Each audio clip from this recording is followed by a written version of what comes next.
Radiant team ban. In the Death Prophet, it was basically E-Home just steamrolling over the enemy team.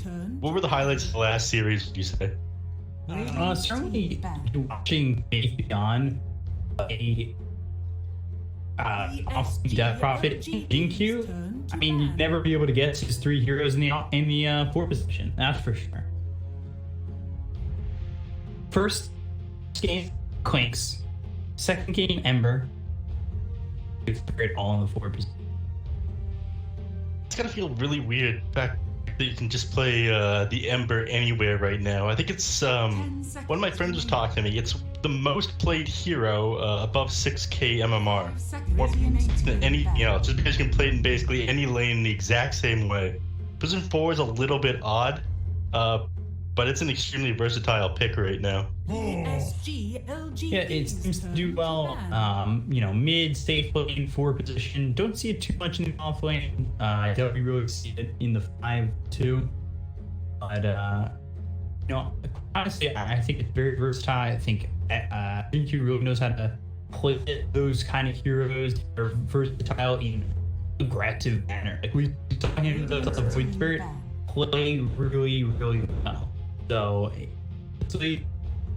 I'm excited to see where that team goes, where E-Home is, especially GQ, because he seemed to be the rising star on that spot. And if this is going to kind of flood into the rest of China, are we going to see that formation, kind of that 4th core in a way?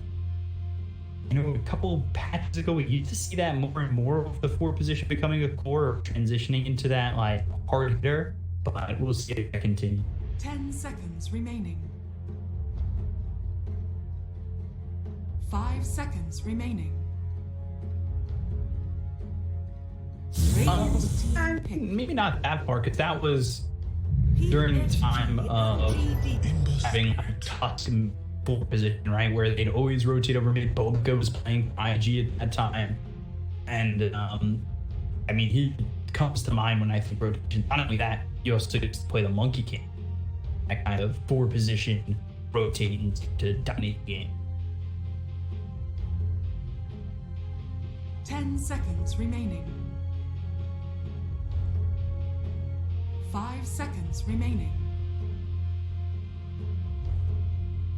PSG. Certainly still a ridiculous hero in a different way.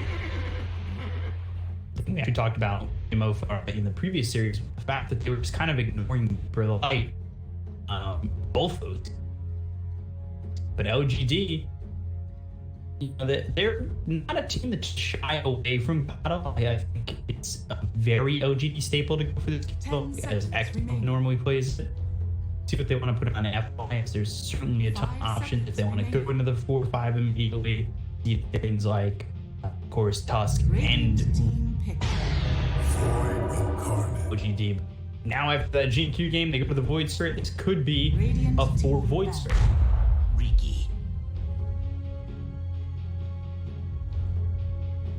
Yeah, we were just talking about that Ember Spirit and how versatile he is. And I told you so many times, my casting with you, that I think the best things to pick in the early draft is someone who can go into any lane, into multiple positions. It doesn't reveal too much about what you want to do, so it makes it too hard for you to be countered. I do like what PSG.LGD did in picking up the Call right after that. Call, like you said, is an extremely strong hero right now, and you definitely don't want to be playing against a Call Ember Spirit. I'm not sure if you had to deal with it in any of your games, but that double slight and the double chains is absolutely ridiculous in the early game. Yeah, that damage early is kind of disgusting. Seen Kotl or ban the bristle on Team Aster, I would have said, if a pickup, I would have been interested to see maybe a Chalice bristleback, but 10 seconds remaining. Kotl keeping it, like you said, versatile, and 5 seconds remaining. I do this too much with comparing parts of Dota or times and times of Dota, but we used to see the versatile. I think it was the beginning of it, like a year ago, when we were seeing like lineups just like who could be where, anybody could be anywhere. We're still kind of seeing that with some of these heroes that are finding themselves in Void Spirit for his first week or so was strictly mid. Yeah. Now he sometimes goes off lane, sometimes goes mid, and sometimes goes forward. Like, people are still figuring out some of these heroes, and they're still figuring out different positions. And these heroes are getting reworked all the time too, so everyone's changing up where they should put them. So, like you said, figuring out these new heroes is really important. Next pickup here, Legion Commander. I like Legion Commander a lot. Draft. The Keeper Light Void Spirit Legion Commander. You've got tons of burst damage. You've got solid lockdown right now. You can get out of a lot of what Ember Spirit can do with the commander as well. D-spells are like critical at the moment. Ricky, I really like being able to jump massive distances, like gap close and get onto the coddle in the backline. One of the things the coddle's best at right now is the fact that he can save people from so far away. You have that massive cast range, the 200 cast range talent, and like the huge AoE both from Will-O-Wisp and Blinding Light. A lot of things that were nerfed recently, Glimmer Cape, Force Staff, they're also purgeable. The cast range were nerfed. Coddle's one of those heroes that can not put himself out of position and still save his allies with those abilities. So the fact that they ended up picking up Ricky, I think he plays pretty good against the Coddle. I like what they've done there. See what Aster we're going to go to now that they're in the second phase, going pick Ember, of course. Those heroes that's kind of up in the air can go.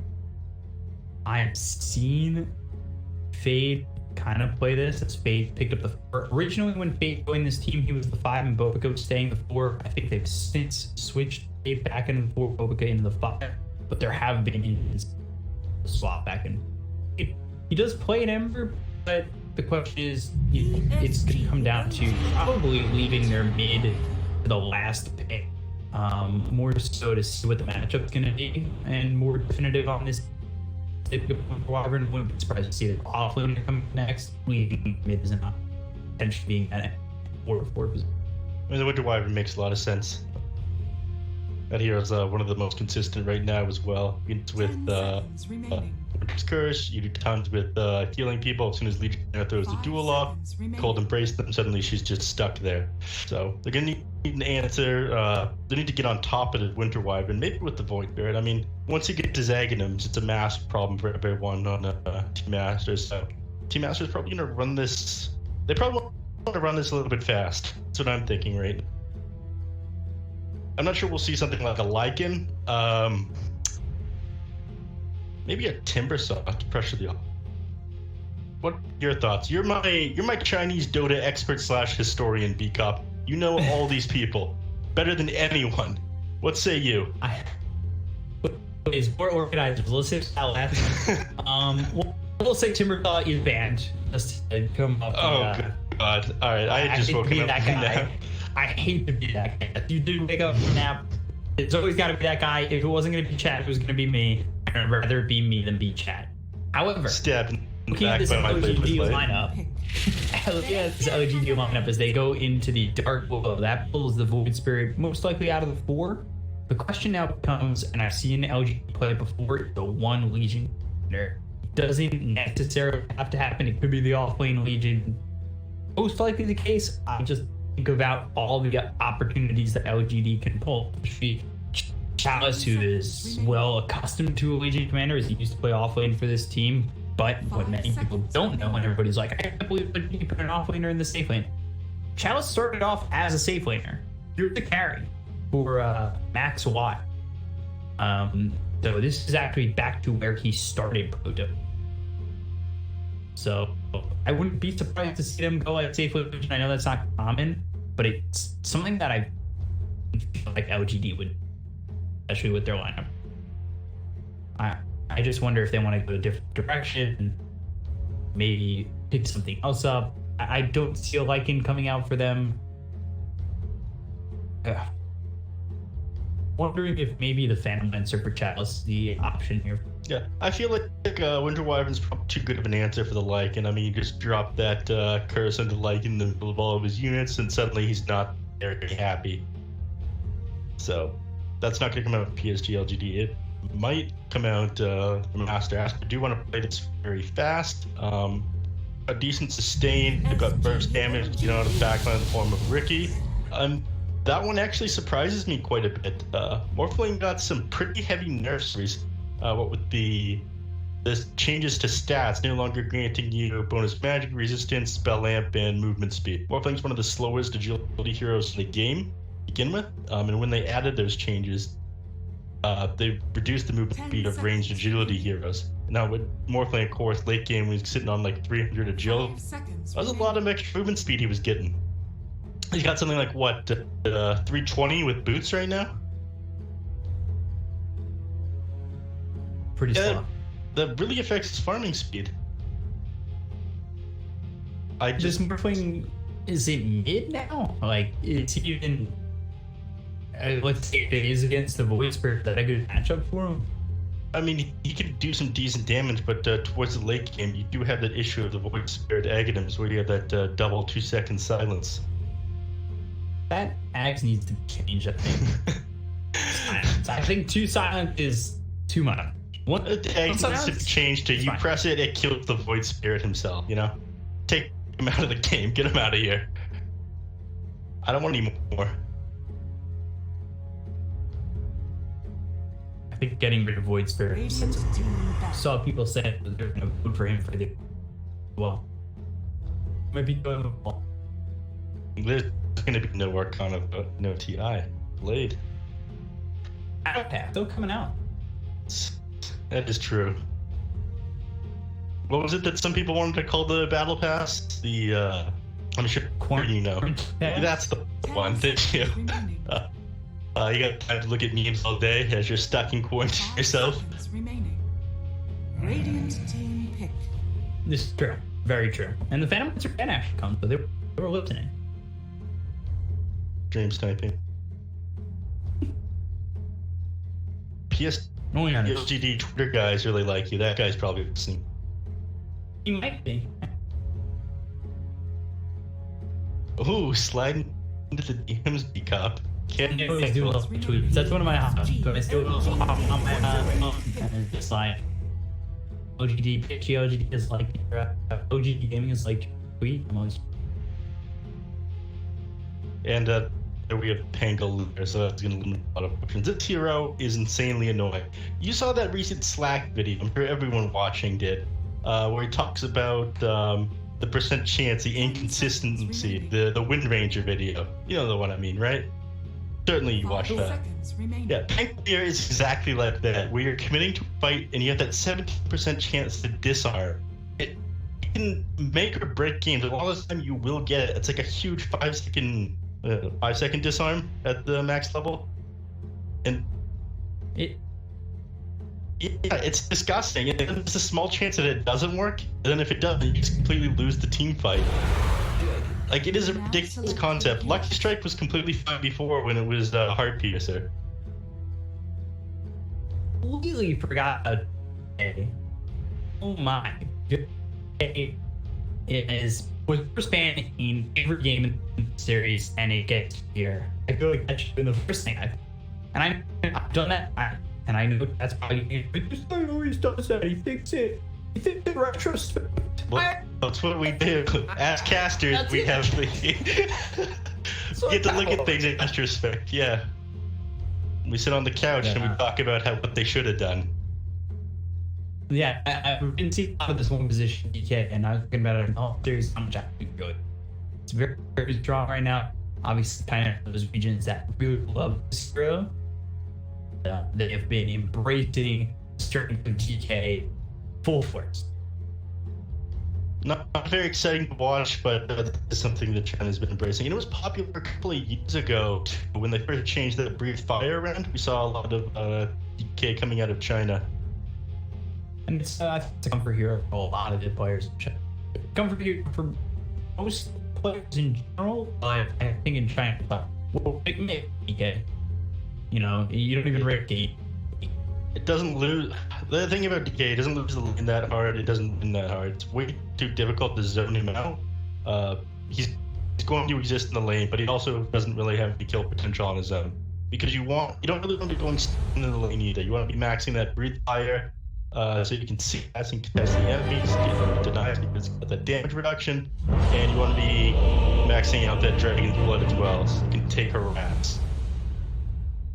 Yeah, I think really it's just a value point, but only a value point. I believe if the opportunity presents itself to kill, where Prepare for But battle. even right now, I'd argue that like what some people say is, okay, it's not even worth it to get X ability at level 1 if you get killed, because then you just lose lane. There's a weak game like that when killing the enemy can sometimes be a bad thing. yeah, it's not like end up be a league. I have to do that comparison, but I've seen games of league where like first there for so and so is already looking over. I'm like, we're 5 seconds in. What's going on here? What do you mean the game's over? Yeah. But I think hero like that, like I think the stun level one is not. I think the was in. Yeah. I mean, it used to be really fun. It was a lane winning pit back when you could clip people by the lanes. You remember, like, by the old ruins and whatnot over in the river? It's like the high ground over here. Yeah, you know what I'm talking about, right? I got you. There's tons of places you could clip people. Then it was a lane winning because you didn't start with tally down portal scrolls. Those were the golden days. That were so golden. I think it was a lot worse to do it back then. Careful to save money on yours. The battle begins. Still complain about 3/4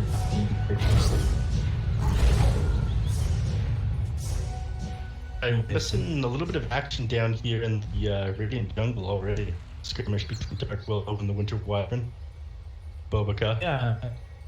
I'm gonna be brownies, which is pretty standard. Usually we see a couple of threats in the station, everyone looking for it's more of just throwing that a little bit of damage, because how much damage? Not bad or Oh yeah. One of the strongest level 1 abilities in the game. I mean, they've sort of scaling everything down the past couple rounds. Especially running to multiple. They can push you run to multiple with some sort of ability or blocking their path off. It's wonderful. Love to see it. It ended up being finally Ember Spirit in mid lane. Void Spirit. So we see purple versus red. The brother purple against the purple red. You prefer Peacock. And I do like new, so Void Spirit is fun, but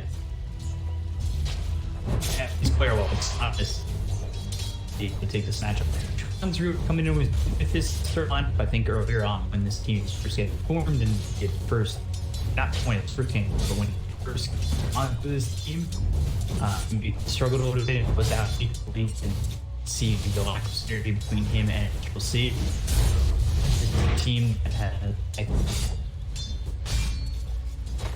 almost can't take that. No, but it's still, he's still there by fate trying to go through the trees and find himself a cop, but he's already got that set. Kill is worthless. Damage pretty fast, low armor here, low weight, but managed to get away. Blinding light. They're good at disengaging from the enemy.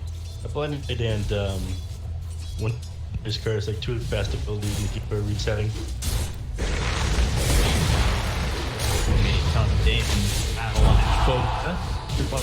Well, they were playing ops from all 11, all of them being done in shut out around as well as CTC.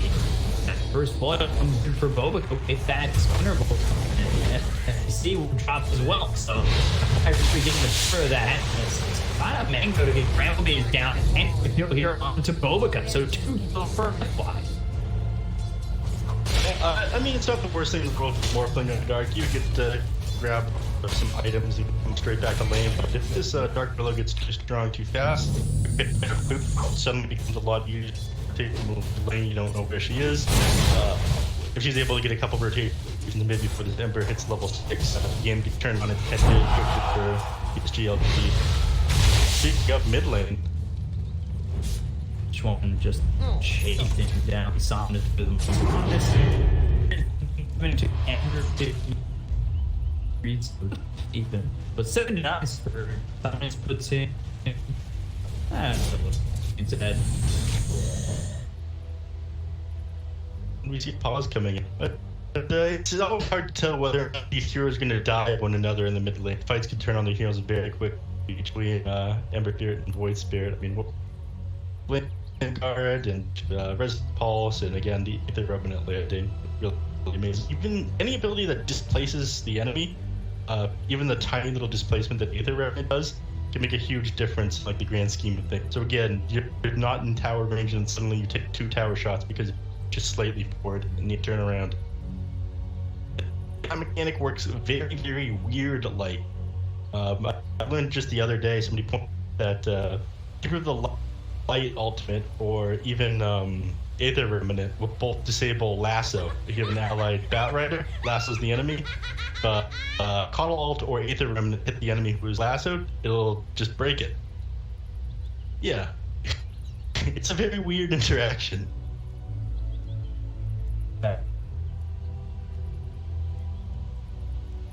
Batrider around the game. Look at Ace and 316 so far, do a decent job. So is XSS actually.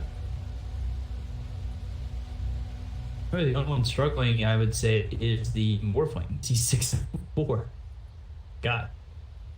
Yeah, I mean, again, it's not the worst thing in the world. He ended up dying there. It's better that than him just sitting in the lane at no HP and kind of getting harassed out.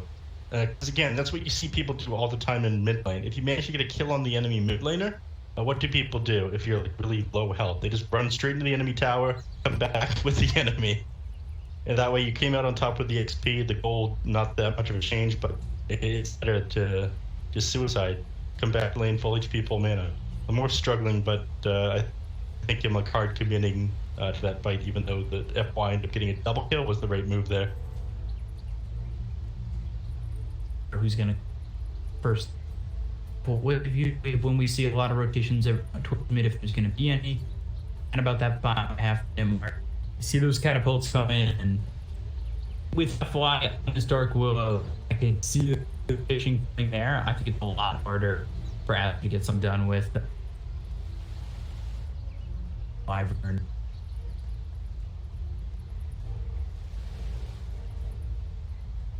Ricky. Realized that the Ricky was. Yeah, it's a little bit bizarre. We've been seeing Ricky 1 more than anything else. But again, when you have the Morphling on your team, it only makes sense that you backseat. Ricky 4 was popular for a while, though. I really don't think the case anymore with how they've changed the and dig around. But again, it was like the big information patches where you'd head around with Invisiors, you head around with Monkey King. Get out the enemies. Right now, you don't really have that luxury. The best south level 4 people look over mid as Fate is making the rotation. See if he's able to accomplish it.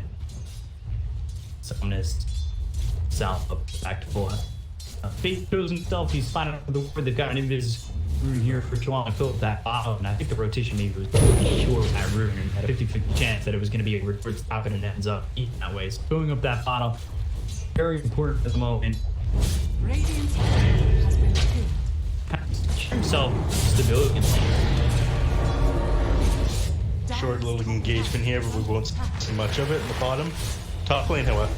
Oh, CC getting low, and the DK, and a little bit of trouble. CC gets out of that one, but we should go top challenge with the tricks of the trade. XSS continuing on forward, maybe looking over at X Nova, but sitting pretty much full health. He's quite fine with that. As I say that, Swashbuckle comes from XSS has to knock him down a peg.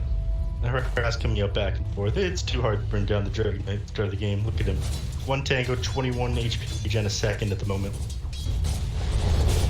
He's got that +6 armor from Dragon Blood.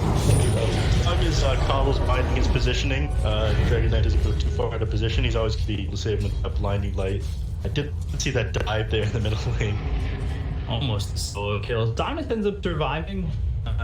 Throws out that Resident Pulse. He's got 3 into the Aether Remnant. Leap also sitting low on the side of OGA, but neither of these heroes end up dead. Somnus on this Void Spirit. I was thinking he was going to pick up raindrop there. Yeah, they definitely won't get Chalice here in the top lane. It's like the last person they want to. They can somehow get behind them on Keeper of the Light, great. But I don't see that happening until there's a little bit more damage coming out from the Ricky once he's level 6. But yeah, I'm surprised Somnus here didn't buy a raindrop, but with it just getting dived by Radiant's Bond here. middle tower is under attack. Well, you know, now he found himself that Astro Step. Probably a little bit easier for him to.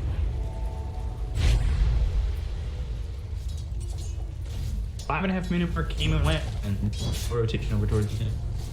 Would have been surprised by that, but I didn't know the situation that was going on. More with FY on that Dark Willow. A little bit of harass coming out in the mid lane. Not much is going to come of this with the Coddle sitting up on the high ground here, though. But yeah, 2 runes heading over to Schwan. Probably a little bit upset with that if you're Somnus. I really don't like that part of the game being so RNG. I'm glad that they changed around so runes don't spawn to the 4-minute mark, because you can go from losing your lane in 1 minute to the, or sorry, winning your lane really hard 1 minute to the enemy getting a regen. Suddenly you've exhausted all of your mana and you're not winning the lane at like 2 minutes into the game. So glad that is not a thing anymore, which is Radiant's courier has been bottled and RNG. We're compared to that DK is still struggling at TCC at 24-9 compared to the DK is 41-8. Now he's having a good time. He went the Elder Dragon form immediately, but now he's being chased. As I said, he was doing great. Like, problem for him to the trade as well as the Remnant. They've got the Aether Remnant down. That locks in the Ember, so Schwan's still trying to get the Chalice, but Chalice gets behind the trees, and now Somnus might be the one who's in trouble. So Alpha gets the disarm with the lucky shot. On the run. Somnus, not another Astral Step for a moment, but has the Resident Pulse to get the kill. At least gets one. Do not kick off the DK. It's chalked it up to the result of DK getting movement speed buff after movement speed buff. And right now he's sitting at 355. On his Dragon form with, he was at 380 there. They just couldn't catch up to him. With that, along with how tanky he was, there's just no way. PSG.LGD slowly taking the lead right now, up about 1,000 gold. Where they're sitting so far, but as I say that, the trade comes out with Somnus with the right impulse. They've got Eknova nearby. Only level 3. A little bit of disruption with the blinding light. Somnus was very adamant about getting the rune that time. He stood his ground. Not happy with the Ember getting everyone so far, but the regen's going to be pretty nice. Other than the way of the LGD, these are pretty even as far as CS goes. The only one struggling is just F. I've got dual. Radiant's middle You tower want to make a rotate for bottom, or maybe even just go for the duel right now on SCC. 4% of the strength. No, going for that kill might have been worth it. If he got to him, I could see that opportunity going. But right now, while just sitting at level 5, I'll tune to be at that 10-minute mark. Drop up to that level 6. And let it under the tower again. He is just almost tunnel visioning into these duels. Oh, more Flink's Courier. That boot gun. Ooh. He's gonna be slow for the next couple of minutes now. Oh yeah, and under this tower, but with the TP's out, waiting for him, looking to leave, and I think Creep's actually helped on out. A ball getting all the way. I mean, you didn't lose your heroes, but you're gonna lose quite a bit of HP if this tower doesn't just go down for this one push. Another Dragon form doing work with the Corrosive Breath, and missed that kill up there in the top left. Aster taking a page out of LGD's book, just diving under the tower. With everyone down there too focused on that tier 1, definitely not worth it for them to head up there and save the Coddle. They at least get the kill there. However, there's a tier 1 tower behind them, so that's the trades overall. And that'll open up the jungle for PSG.LGD, so that bottom tier 1 is really important for them to take. Again, not worth it up there and saving your position 5. Sorry, X-Nova. Dire's top tower is under attack. Because I'm sure they like him. Trusty shuffle coming out. We've got 10 we take a look over now at FY. Who's getting close to level 6. Dire's top tower is the- under attack. Yeah. Oh.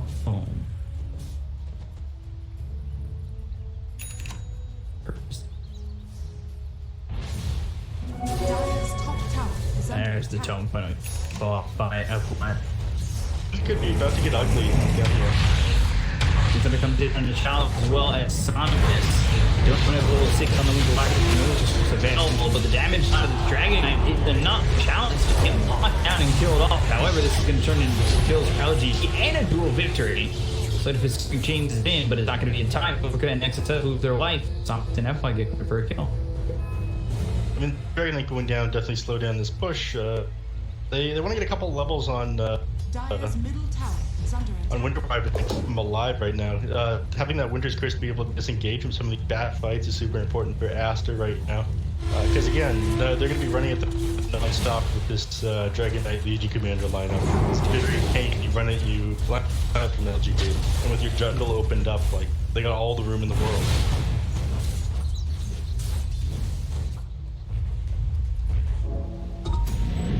Super defensive with this build. First item Lincoln's. Wait, what? Yeah. So far, first item Lincoln. So. That's the worst item in the game. The shopkeeper's ripping you off when you buy that. Stealing from you. I mean, it'll stop Dragon Tail, it'll stop the Legion Commander duel, but I'm not sure that's what you want to be building as your first item. He's messing with that. Right?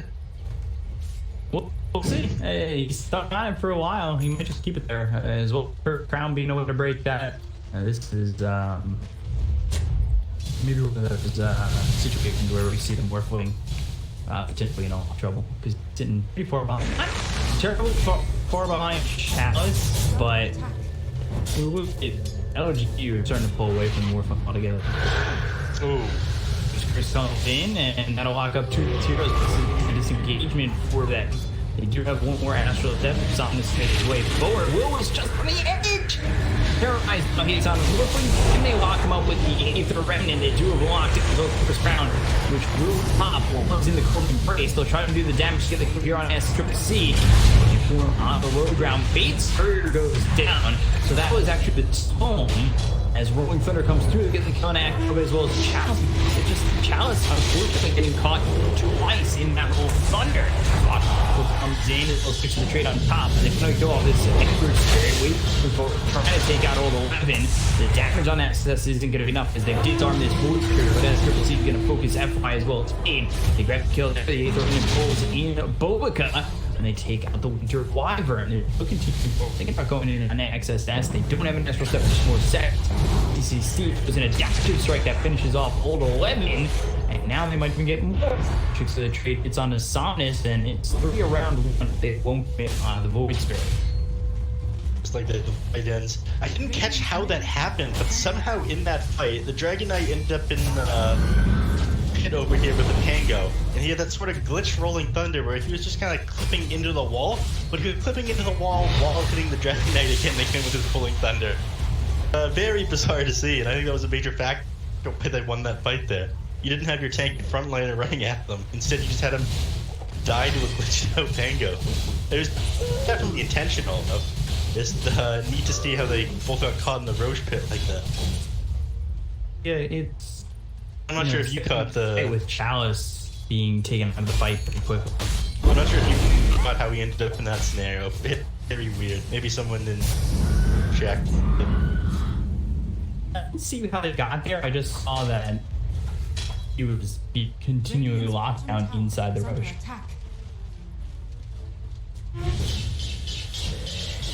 Ricky, actually, heroes on Team Aster feeling pretty confident after that last team, playing really deep to GLGD's jungle, while them doing the same thing down the bottom lane. I mean, both of them taking the tier 1s respectively. Playing so. Makes sense that that's what they want to play. You're going to take the tower a lot faster. LGD.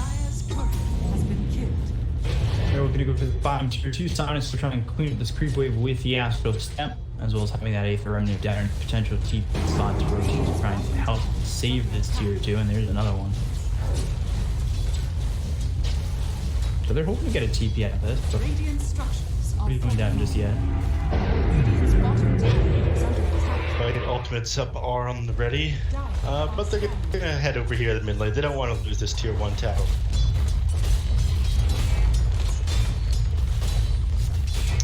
Aster better a bit and backs up a little jungle. Radiant's bottom tower is under attack. Despite being poor position, Ricky going to this easily. So more of that poor position kind of morphing into a fourth court field something. I mean, it makes sense. You were talking about that before the game, actually. Ooh, they get the dust. Ricky locked up now. Then they have the powerful damage coming through from FY to take out Fade, so that'll slow the trigger. Meanwhile, SC, he is in trouble. He tries to TP out and will get out of that engagement, but FY was ready to throw that terror I said he had a second earlier. He did get out of it, so he's had a rough start, but he's been playing pretty well other than that. I don't like the Lincoln Sphere choice, but SCCC is a very smart and handsome Dota player, so I'm sure he knew. Still waiting for my report. Nah.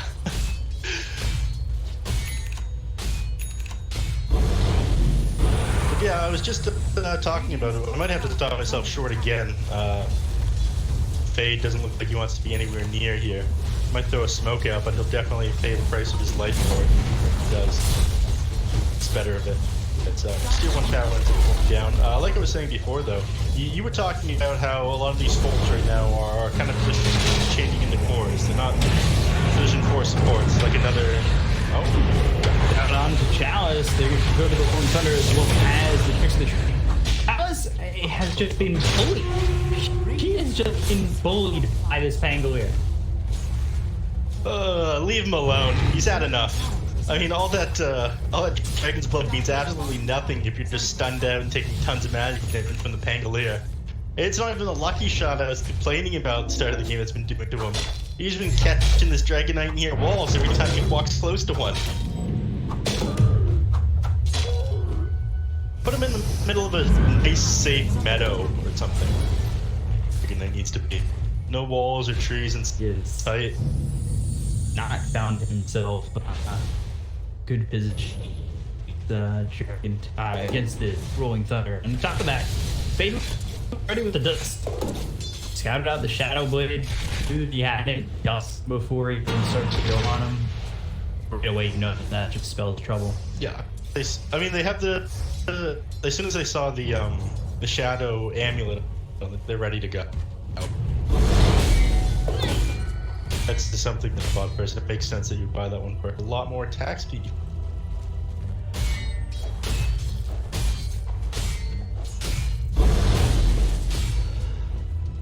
Out here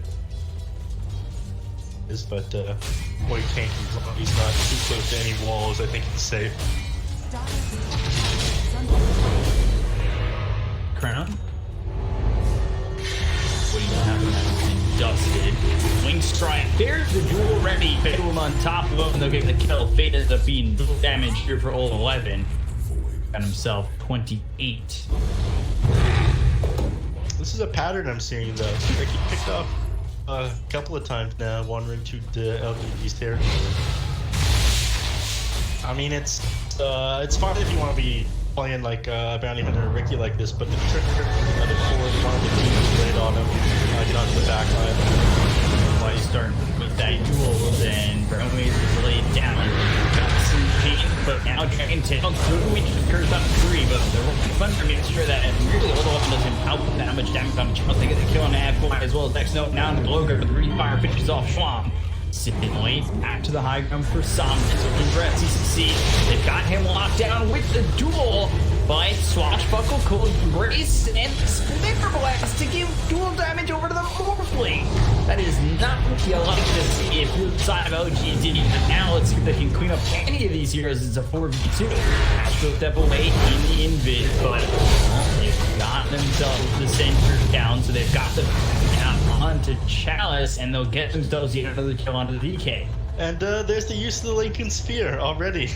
DK unable to TP out, ends up getting canceled by the adapt because the Dragon Tail did not work. But that was like beautiful out of Team Aster. Like you went into that fight a lot stronger on PSG.LGD. You had a double damage rune on your Void Spirit. You still ended up in the backseat. Beautiful saves there by Winter Wyvern. Been sit here at Palace, and I say that next to Madonna, Sound is on the run. Terrorize is fantastic. The problem is, it's with Rolling Thunder again. Winter's Curse comes in, and everyone is out from FY. They still can't get any of these kills. Take out over 11. They are losing numbers here on LGD. It's going to be better. Things are just going bad to worse. Campbell Maze, but there's the wave. 4 minutes of triple kill for SCCC. Even with just Lincoln's, he is really clearing up. That's Triple C making me eat my words right now. Just a Lincoln Sphere, and he's back on the top of the net worth chart. 1.3k ahead of the Void Spirit already. And he moves down here to bottom lane. Wants to push this out, take this last tier 1 that they haven't gotten yet. Top of that. Worth lead, they've got an experience lead, a certain amount over that 3,000 mark. As you look at the DK, and then you compare him to the playing at 3 level.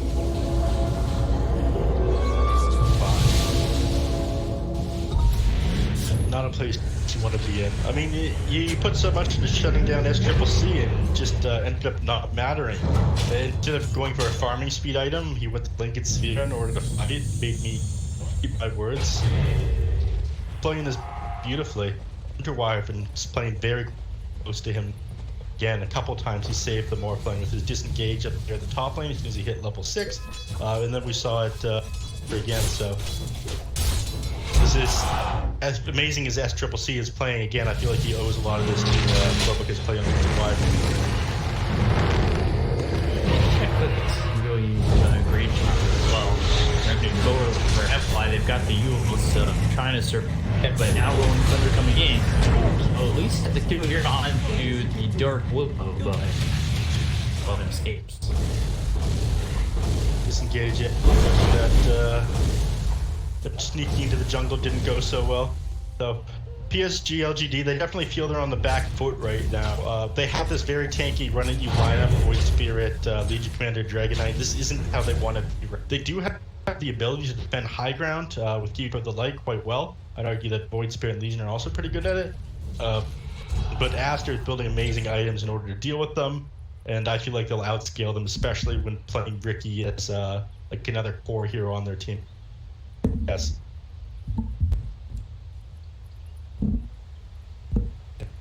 Pause here.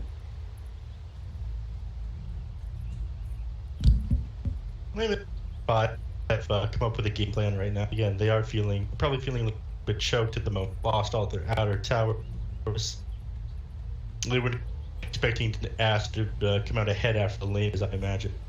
Just not get back in the game. Amazing fight that they took here. So, going 4 staff right now on the Cube of Light, pretty good against a lot of the heroes. Again, it'll save them Ember, Searing Chains, Ricky as well if any gone on with a smoke cloud. But I feel like we're just gonna have burst come out from Aster. If LGD do manage to get the initiation, Boboka's positioning has been way too amazing in this game for him to not get the reset. He's always getting those Golden Braces off. He's always getting those Winter Curses off exactly when he needs to. It's like a fight to reset for a sec. So I'm not sure what LGD does here. It's definitely tough to do, especially with our back. DK is sitting right now. They just need to be a little bit more conservative. It might be them having to behind this line and by this part of the map a little bit more, not overstep their boundaries and actually just try and cover and play for recovery. I mean, here's one of your answers on the Void Spirit that egged himself. Having that 2 charge with the 2-second silence on the AoE, that's not something that Lincoln Sphere is going to block, and that's something you can jump out of the back line, astral step, and then hit the Winter Wyvern with. But like what Bobik is building, I don't think he's going to be close enough to the team fight for him to even astral step onto the Winter Wyvern here. He's going for Blink Dagger, sit as far back as possible, and then once he sees things start to turn south, probably jump in, Golden Phrase, Winter's Curse. I kind of like this. I mean, with that Blink Dagger and starting to cut you off, it means that if you're going to go for him, that's going to cost you both your astral steps most likely. Yeah. And suddenly you're out of position. Alright, we see a smoke coming up here.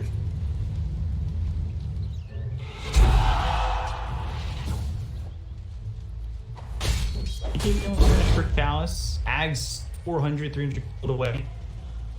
You have the gratitude. KB for Ouija. Looks like LGD might get out of this without losing any heroes. Playing very far back. He knows things up. Blink Dagger for Ricky. They're not joking around anymore, I guess. I was talking about that. The best save that they have in order to reset these fights is to keep the light, especially with this blinding light. They can get onto the back line with a blink and a blink strike. That's going to gap the distance. Blink and 2 blink strike, technically. It's a disgusting amount of mobility. Dire's bottom tower is under attack. There you immediately, right? Get avoided. I see what he's going for here. I don't mind it. It depends if he gets his before the Keeper of the Light gets a Staff of Wizardry. And even if he does get the 4 staff and move himself away, I think he's so far away from the team fight that he can't use his Will-O-Wisp or his Blinding Light to help his team engage. So Ricky knows that this Coddle is his guy. Chalice forced the BP out with a 10-second pressure just got delivered in the curve. You really don't want to be doing things like that. I mean, you have to in order to not die. Give up too much map control at the moment, but suddenly they can't take a fight for 60 seconds. Looks like, I want to say they were positioning around the Roche pit, but they thought better of it. Void Spirit with his freshly minted Egg Scepter. Is this gonna be enough though? Winter Wyvern, I'm not certain. doesn't. I feel like it. Winter Wyvern does not have the. So we can get onto them. He can use his AoE silence, and he might be able to blow him up, but it's a bit of a tall order. You're gonna have to get at least a little bit out of position on the Void Spirit order. I need to fight this too. I really don't know that this is happening.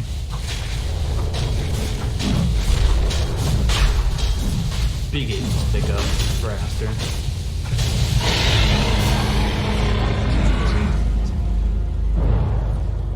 Yeah, not even a steal. Reverse kill from the Keeper of the Light.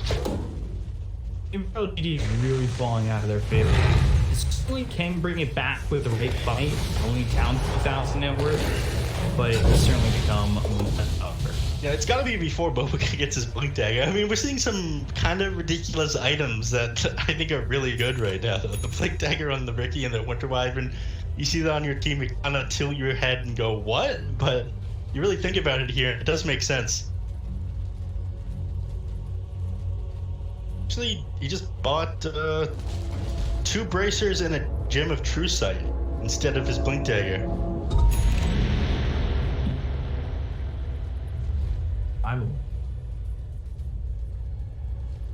There you go.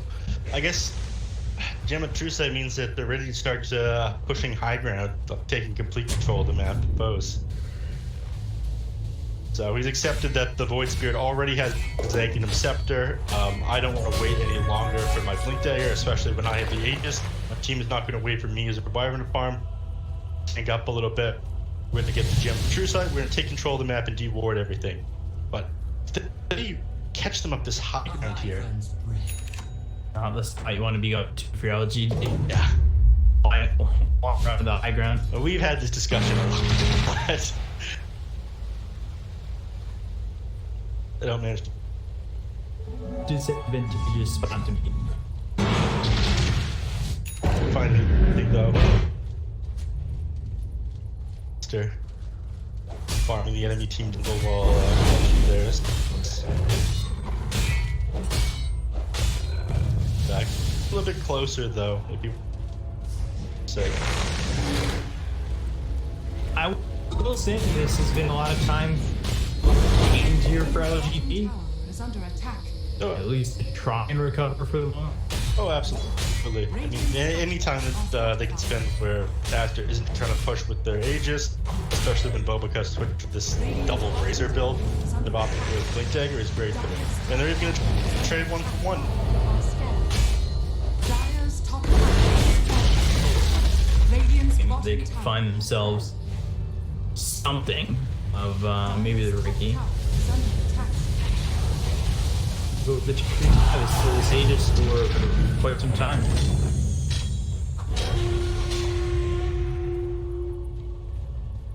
Two minutes, 10 seconds on it. I'm not sure they're actually going to be able to take another. Yeah, we're playing all the way down here in the bottom lane. They're not going to see us out of this agent.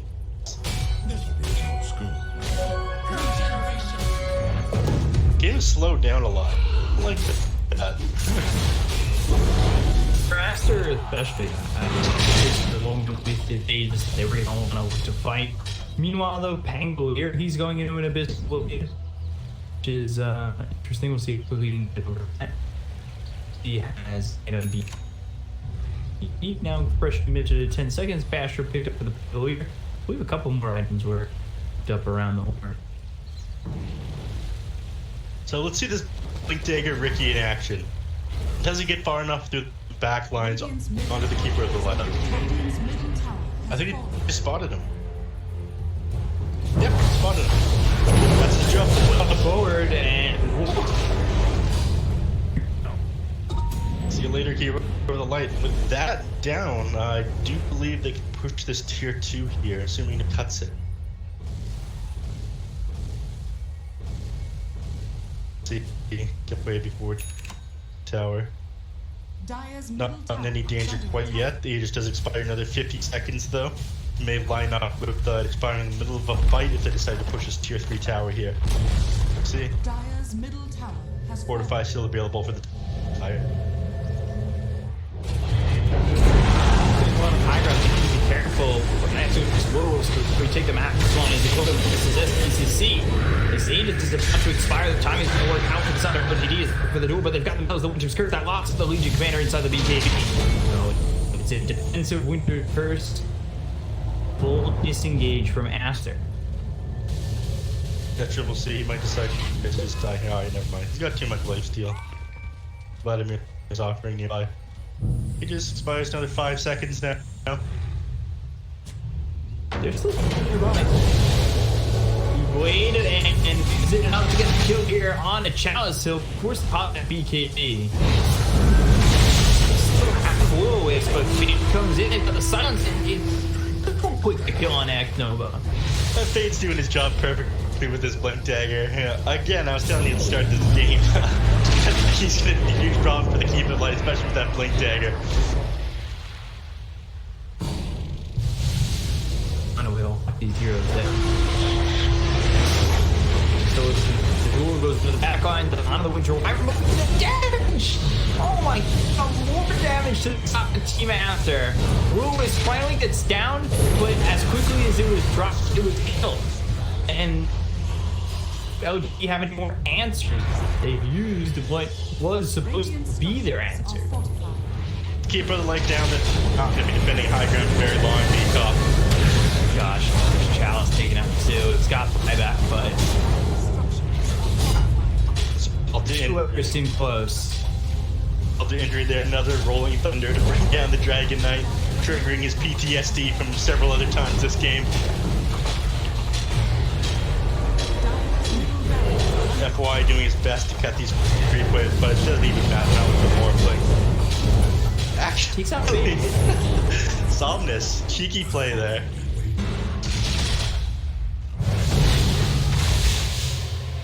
It's one. That's all they get. Melee Barracks is dead. The pick off on the Ricky was sort of nice. I really liked what they did there on GL. FY in the back, he knows he's not going to be able to contribute anything. He is in the base and he just ends up getting run at close with dagger, and the huge. Helps to cut the creep wave, and they can get a kill on the Ricky because of it.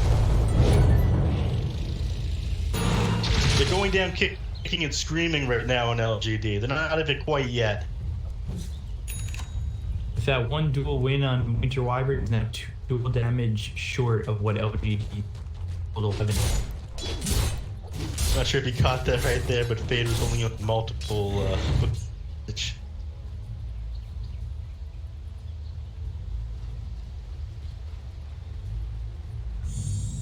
careful right now on probably gonna want to take another fight in short order here, Aster. As I say that, they back up and do the opposite of what I ask. Roshan spawning in 15 seconds though. They might scout that up and wait for that. Thought is they're probably going to be waiting for the Aegis opportunity. Amazing what you'll find laying around. Long time though. 50 seconds. Is this smoke overly optimistic right now? Should he be biding your time? I think they're in a spot where they know they're way desperate. They're playing very tight right now on Aster. I think if you if you catch the enemies out like you want to, it's not going to turn out so good for you. A tool to torch. Enemy comes in. Chalice, can you finally get around them? He's stunned up. What was down to these heroes like killing other kinds on X Nova.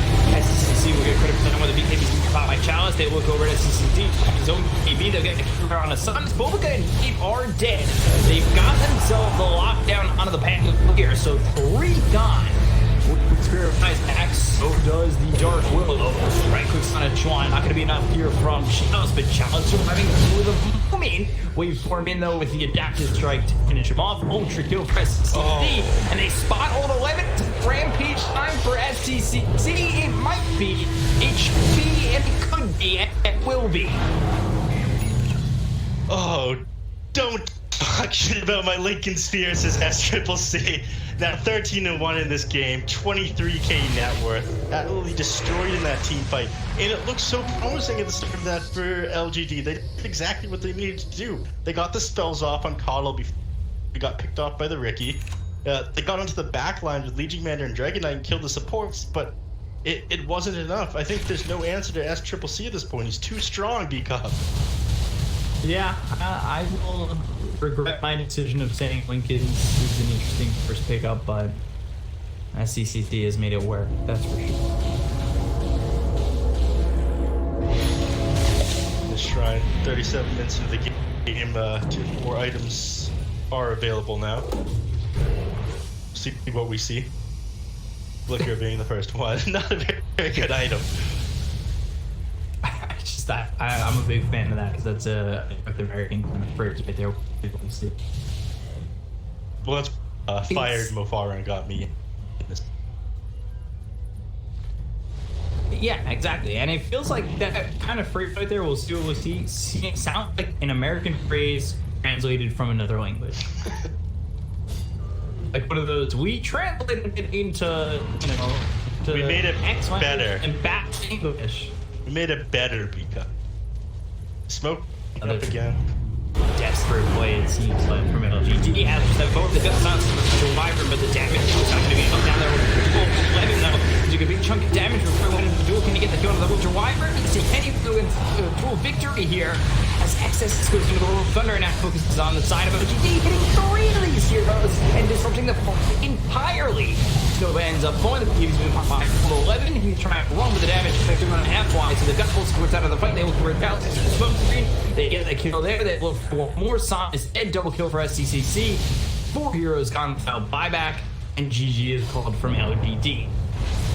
That looked so promising at the start of the LGD. That's the exact hero that you want to find and pick off at the start of the team fight. So with Wyvern, but they just couldn't get it. Again, the Void Spirit was absolutely correct in going on at the start of that, but even more playing, SCCC chased.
PSG.LGD. He goes to a Lincoln's, and I think the 2 seconds we trashed on it, and all of a sudden he just kind of went online and was ready to go. Because he got the Lincoln's, and I don't think he died at all that game. Yeah, I'm not sure what you're talking about. We never trashed it. We were 100% behind the Lincolns, weren't we? We said it was the best item we've ever seen picked up on a Morphling. New meta. Yeah. This is totally crazy, out of the ordinary, and ends up winning the game for his team. But we take a look over at LGD against Aster game 2. Do they even bother to ban the DK? That's the question, because it didn't do well for Chalice, but it was banned in the previous series, all 3 games. It was. They had the perfect answer for it, though, which was make it unable to move with Rolling Thunder. Every wall in the game was a massive hazard. I feel like you got the against a Pango, you need to put a giant caution sign there inside every wall of the game. That was disgusting what he did to him. Hopefully it doesn't happen again. If they give up the Pango, I'd love to see like the Pango Grimstroke. I feel like that's always a disgusting combo of sorts. 5 seconds remaining. Yeah, that was very mean. The W, right? Or is it the E? The crazy, the Shadow Tendril. The crazy Shadow Tendril. You know. The Venom's Embrace. Everyone knows what I'm talking about. Venom's Embrace or the No, where's the one that versus Dead Wife is a Phantom's Embrace, right? Is that what that is? Yeah, that's his Dead Wife. Couple goals, you know. That's the relationship goals I hope to have one day. If I go first, your dead wife at other men. No, I'm saying if I die first, my wife throws my dead soul over at people to silence them, and if my wife goes first, you know, I get to throw her dead soul. That's of course barring the fact if I ever have a wife. Probably not happening. Back into the game though. LGD against Aster. Grimstroke finally gets banned here, as it's the final ban for this first phase. And LGD, let's see what the open. 10 seconds Yeah. No respect bans coming out from either team in the last game. And starting right away again is gear.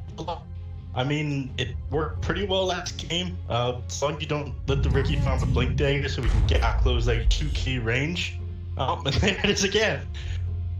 Yep. If it ain't broke, don't fix it, B-Cop. Yeah, we're same draft, guys. This is a replay. Totally not live right now. Ember Ricky up for Aster once again. This time the slightly forward. Again, I was talking to you last game, the strength of that Keep It Light with the Ember Spirit, but it did work really well. This is what we want to do again. Bristleback now pretty good against the Ricky and the Ember Spirit, in my opinion. Hard to backstab with that back that you stab is full of bristles. No. 10 seconds remaining. They go to the Bristleback, Keeper of the Light. That's the combo that I was looking for in the first game, but the Bristleback was banned in those first 4. To start this off, and now you've got the Bristleback. Kato could go Ricky 1, throw like a Lich in there as a support, or go back to the Ricky in the 4, get a Lich as the 5, and Spirit. You could sit mid again, you could go 4, there's options. Yeah. Bristleback Keeper of the Light combo, not quite as good as it used to be. How the Chakra Magic had been reworked since it now school down all these spells instead of producing the next one you use. There's no double quill. You can use another quill very quickly. The last one, not just Chakra Magic, right? So I'd see these two heroes playing together.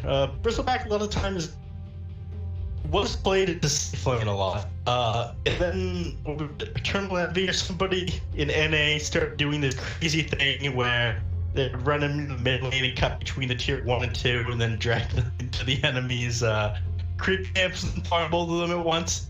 And then Dot said, no, you can't do that like that. You can't pull in camps that are not designated pull camps anymore. That's pretty funny. But they could play the Bristleback in a number of places. Something originated in NA? Kind of like reality?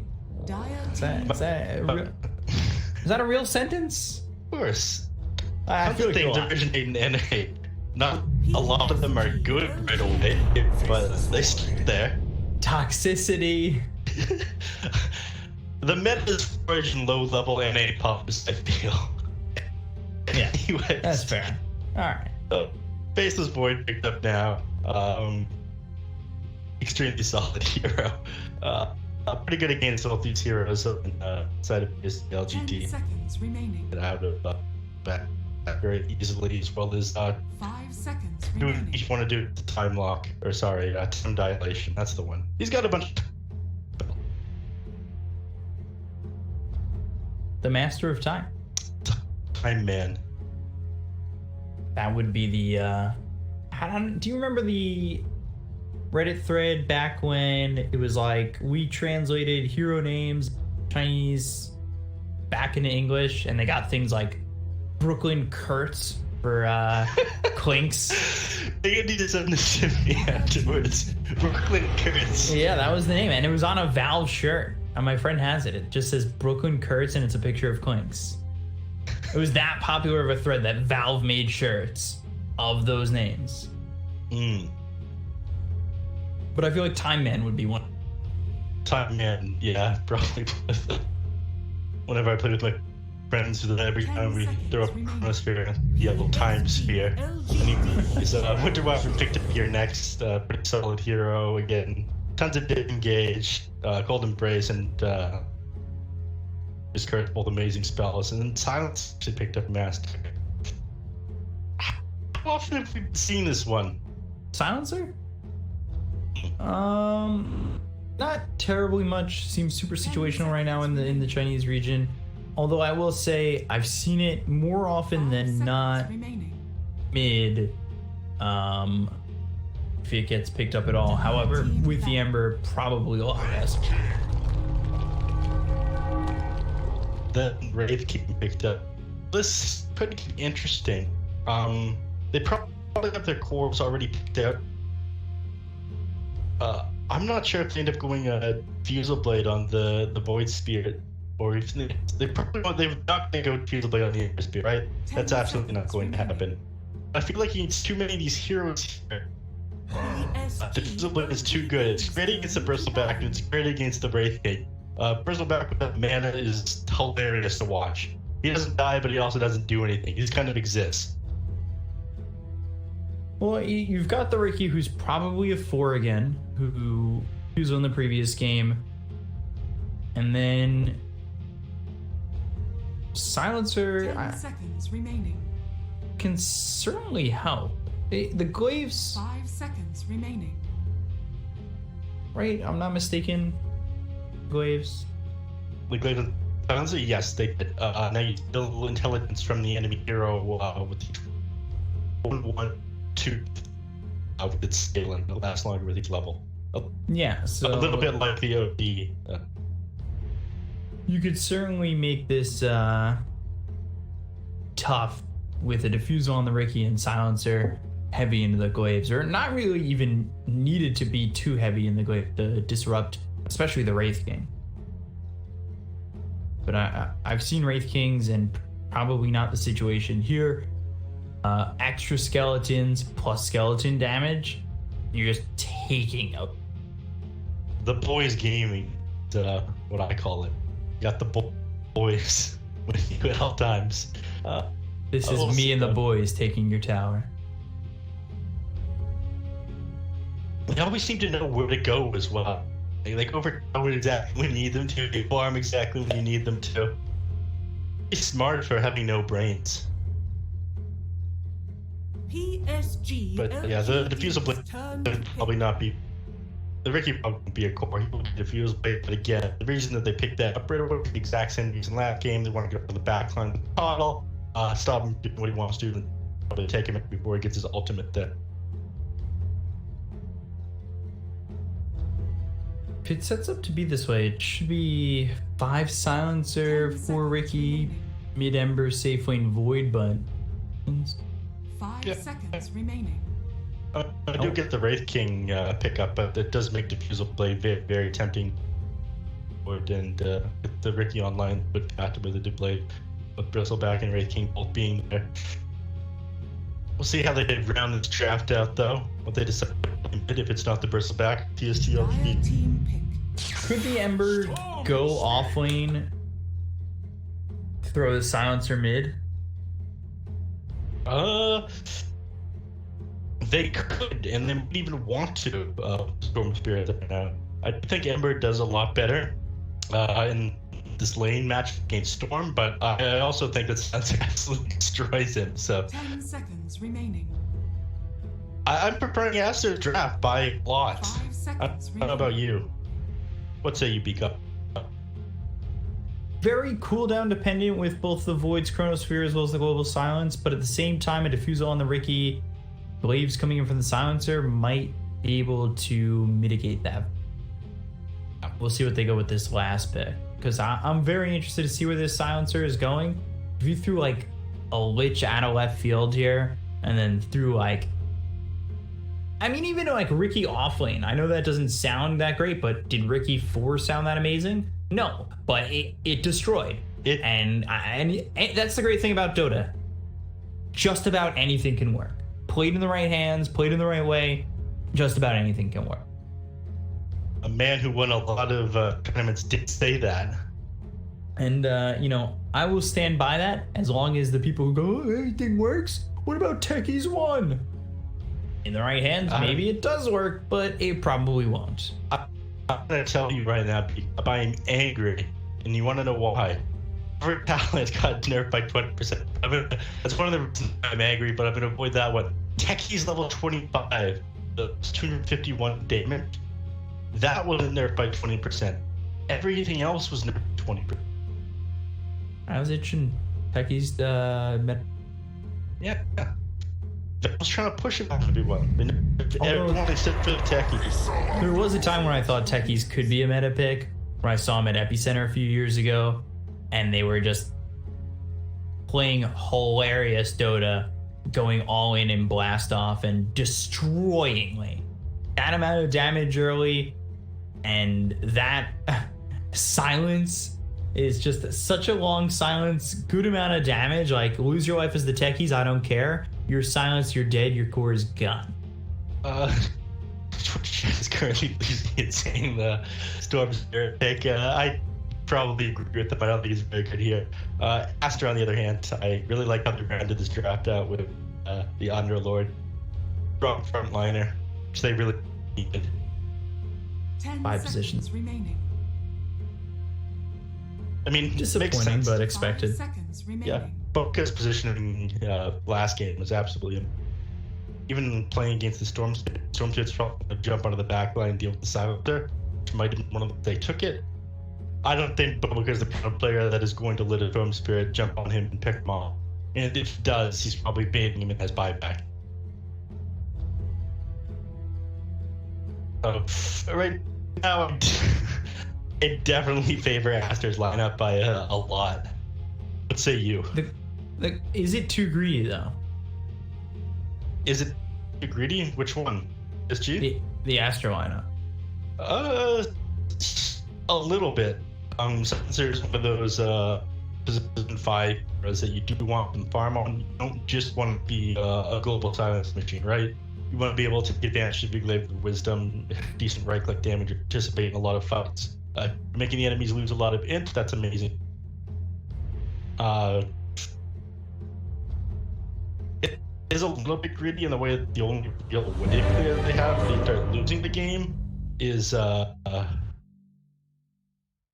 again? The under last pick. The Underlord, There he is. the Firestorm. So he's their main answer if they start losing. So this guy definitely wants to win his lane. I think their lanes are gonna go fine though, unless they just absolutely destroy it with this keep it light. So back. Prepare for Contract battle. complete. I feel like Gash coming out on top of this game. See if you get your prediction right. I know, at least from my point of view, you don't have to. I feel like a lot of panels are like, this is definitely the pick. This is the team. And then they're wrong. Exist predictions wrong. Let's be honest, everybody. Just, you know, gamble against the panel. A wyvern's breath. let's see what they're able to do if Aster can take this one. I do like Aster's lineup. It might end up being a little bit too slow, but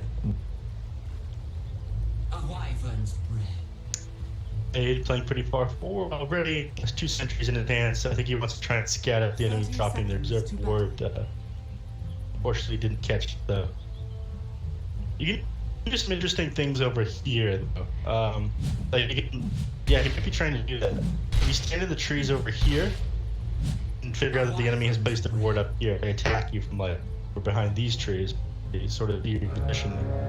That's exactly what Fate's trying to do right now. It looks like big. You don't see a lot of that, you know, looking, and I think I just had this conversation with Mo Farah about the fact that you don't see a lot of players trying to see whether or not that ward's been placed down. Another really common one is like people with the ward right here, right? You go into the fog of these trees right here, if the tower attack you know there's a ward there, you deward it. Because the ward will glimpse into these trees over here. The large brain plays, wait. Big brain play. Let's see, Storm up against this Ember over mid, and they've got 3 heroes right now for the side of LGD, I believe, trying to maybe get themselves a first blood, but right now, top this Silencer. That's will make his way to the lane. Wants to show up to the neighborhood just yet. X-Nova's only got Blinding Light. Nothing picked up for Winter Wyvern just yet, and Wraith Fire Blast there. Wraith King. Speaking of North American builds, there were some people that were just going Mortal Strike Vampiric Aura, and that was that. Wouldn't put points in their Wraith Fire Blast. PSG.LGD has opted to get the stun though, which again helps keep you alive, and they did that range creep right there for him. It's all you want. You know what? Is a range creep, the most important creep in lane. They've balanced it out a bit though. They increased all the melee creeps by 5 gold per. They increased all the melee creep damage by 5 per, or gold 5 per, and they increased the range by 10%. They only get like 35 to 38 or something like that for the melee creeps, and 41 for the range. It's not a massive difference anymore. The XP is very important.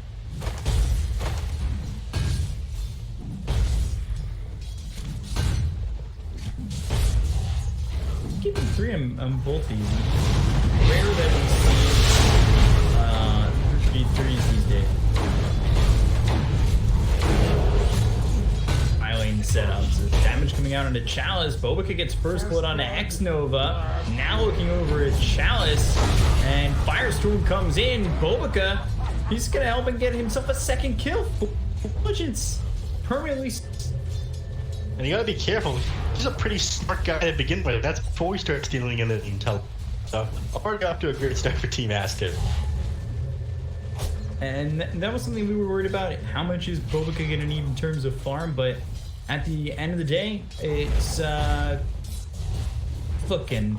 Bobica's got himself 4 stolen intelligence to start. He's gonna farm his intelligence from heroes instead of farming items to get it. Laying a short engagement there. Tron does end up getting back in salve. He's gonna be fine though. He's got a bunch in his inventory. Lane's stick with a favor of Ember Spirit for a couple of levels. Again, Ember Spirit has that kill control. Storm Spirit does so much. Here though, top lane. That's getting chased, and the Blinding Light will really help get this kill, or try to get this kill on tech. Going to run, and Chalice has himself another Wraith Fire Blast in just a second. The question is, does he want to come in under the tower? And we see exactly that. It's a deterrent from him diving in. And Nexus is able to get a salve off, but stopped due to the Splinter Bust. Do they have another one? No. They've got shared tangos and 1 shipping out. And I wanted to pull this creep wave, but Fade once again being very annoying for him. Slowing him down there against it. He's actually pretty happy right now, I feel. Haste. Yeah, I mean, they're in a good spot. Those 2 kills over top to start the game off are certainly good. Sometimes when you see a 5 position silencer like this, his Vayne gets lit up by the Illuminate, goes into the tricks of the trade. Try to run, but there is the raised fire and blast. Now Bobica in between it all. He gets hit with a blinding light. Trying to help maybe get a kill here. Surviving. FY in trouble. Bobica just wants the extra intelligence. Please, just get the kill on FY. That's all he wants, and there it is. But he wasn't in. He didn't get the intelligence.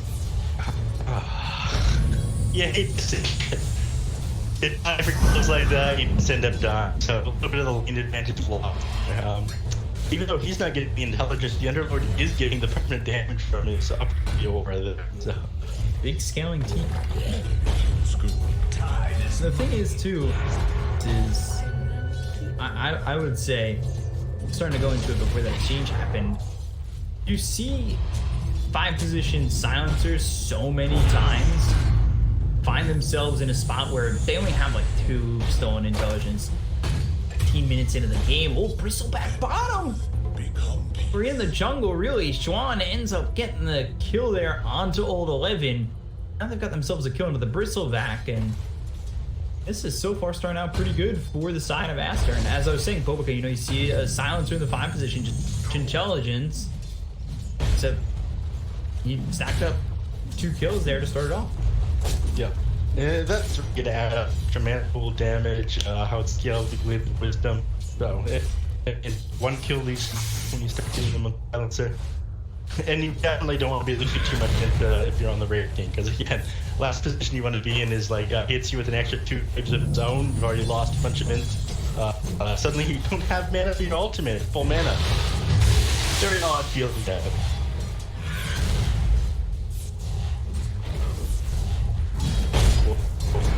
He thought better of it to try to stop him pulling these creeps that time.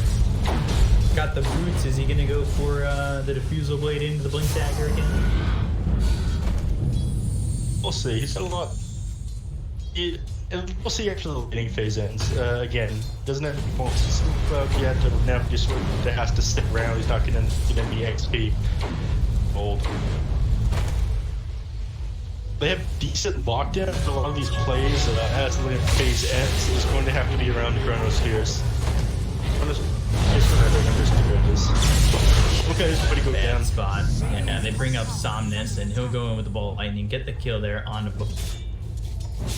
And it's rotations heavy, 4 heroes over towards top, and give an opportunity to SCCC to continue for having that level 6, having that Chronosphere available. The question is, how will they use it? Not well to start with, because again, they don't have a whole lot of goes well with the Chronosphere. It doesn't do that much damage on its own. Obviously, you know, your Spear can't get in there and do anything. You have your Silencer, and maybe like Firestorm. If you can get a pick off with the Chronosphere right now, great, but we're not going to see anything that big come out of it for a very long time.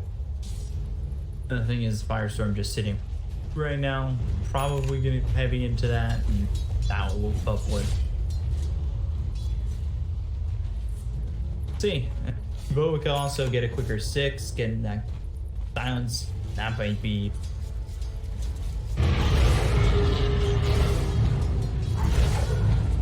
Man, comes up, balls it on. They're very good about this. But yeah, a lot of the First Spirit can have a much easier time getting on top of the Storm Spirit and getting a kill in combination with the Global Silence. Goes on him, gets the Searing Chains off, bursts him down. The extra couple of seconds with the Global Silence will cure a kill. First item.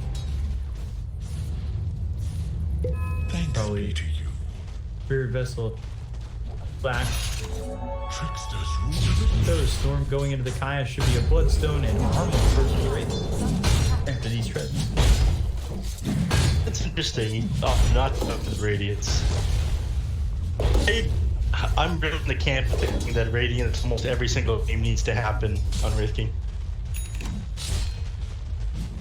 Just so much how the hero does. He spends a lot of time walking at you in a team fight. And again, having the mischance as well when they're people, especially against all these heroes on Aster. Like, it's going to be useful against the Four, the Ricky, the Spencer, and the Ember Spear. Maybe they just feel like I need to come online a little bit fast. Waiting for that goal. Just gets the kill there, and they'll draw Fade. Fade, of course, queuing up that Diesel. See if he can get into it, as he did in the first game. You see where the Wraith King's at in terms of net worth. He's sitting at the bottom behind all three cores. But in saying that, praise the fact that both the Storm and Crystal are having a good time with the side of LGD. Well, this for the Wraith King, that's great. Bristol Vet and Storm Spirit are pretty happy with themselves. I'm not sure it'll matter too much. Wraith King's the one you want securing farm. Because again, you have that silencer for the global side to be able to get on top of the Storm. As long as you can get him 4 hits his rules. So it goes on Ricky right there. Ricky's probably going to go down. Ooh, however, though, they get the kill on X Nova. Yes, Fade will die, but now getting himself yet another 2 intelligence. Bobica now, Somnus, to be a little bit careful. He's got him out of the ball lightning away. However, God forbid Silencer was level 6 at that point, or had a tome get delivered to him and he the global silence there. All of a sudden you'd be feeling pretty bad. Buys the tome up. He'll have level 6 once he gets to a little bit slow though. Again, you want to get these kills on the Storm Spear before he gets that Yule Scepter. Once he has it, it'll be a lock him down. He does have Smoke to deal with him, but again, at that point, you will also use a log duration, eventually a 4-step, but if you you're not going to replace Sunned up, double time walk. It's a second life basically, and the Chronosphere used defensively. Maybe they could turn this around. The trade comes out, and now they look to get this Storm. Ball lightning, but he's got the Arcane Curse on him. It's not going to matter. He ends up back into the base, and now they're trying to turn this as the Illumina gets thrown out. Damage from Bobica onto Chalice. Sinking level 6. He's holding a skill point, hoping to go into the reincarnation. Wraithfire Blast is trying to Fade. He's got the tricks of the trade, and now the damage onto Chalice. They'll get the first life.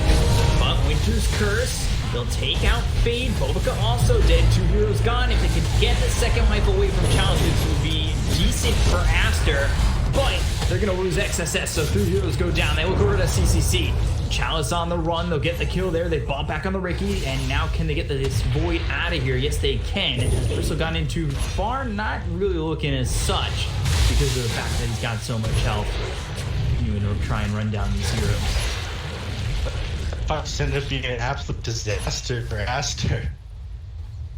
But only 500 net worth, or sorry, 500 XP change there, about 700 net worth swing beside of LGD. Actually, the fight's not over yet. Winter Wyvern getting pumped out there by the Ember Spear. I think he's going to. They really won him. That was a bold Revenant. You know, like, hey, but he's only got. Alright, it's a TP. Yeah. Not quite enough damage. But yeah, that was his last Revenant. Ends up just going forward. That's gonna slow him down quite a bit, though. You have to walk out of the base.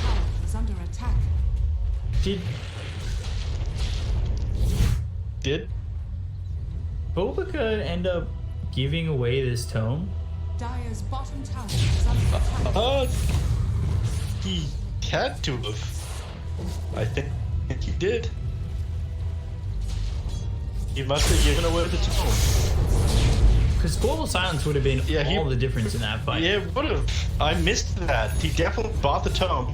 I think he was flying it out to him, but he would be level 6 if he used it at level 5. Yeah. I wonder who he gave it to. That's the extra me. Maybe somebody from chat caught to take a look at it here. They wrote it down, but it may not matter here for Chalice. He doesn't have that reincarnation. They'll get themselves another kill and taking 2 more int away from the Wraith King. Big kill there. Again, it's smart for them to go on the reincarnation. Yeah, they're just making the Wraith King's game miserable. So it kind of, since why he wouldn't go to the Radiance, he's not going to end up finding a gold point. But I'm not sure how big his impact on this game is going to be. He does need to be here. They have a lot of answers for the Storm Spear.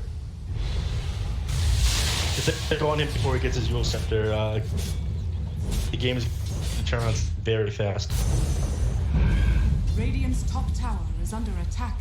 Winter Wyvern, point on the Winter Wyvern, is doing a pretty good job this game, though. Got some curses off, hero that he's playing is pretty nice. He's able to spin him off the waves.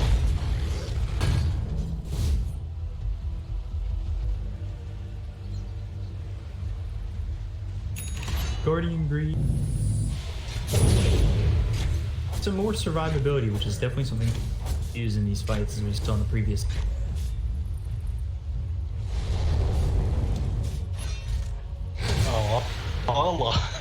If they can stop the Winter Wyvern, like Sense is going to be watching two things: Storm Spirit, how far he is, or where the Ember Spirit is in conjunction to him, and where the Winter Wyvern is. As long as you can kind of watch the Winter Wyvern's positioning, you don't need to get that blink dagger on the Rick. You can blink start onto him afterwards, from saving his ally to resetting a fight.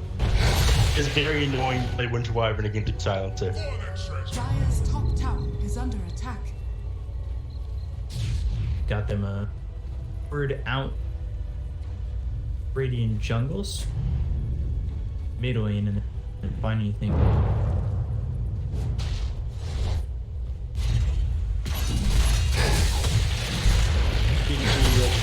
Very careful to advantage.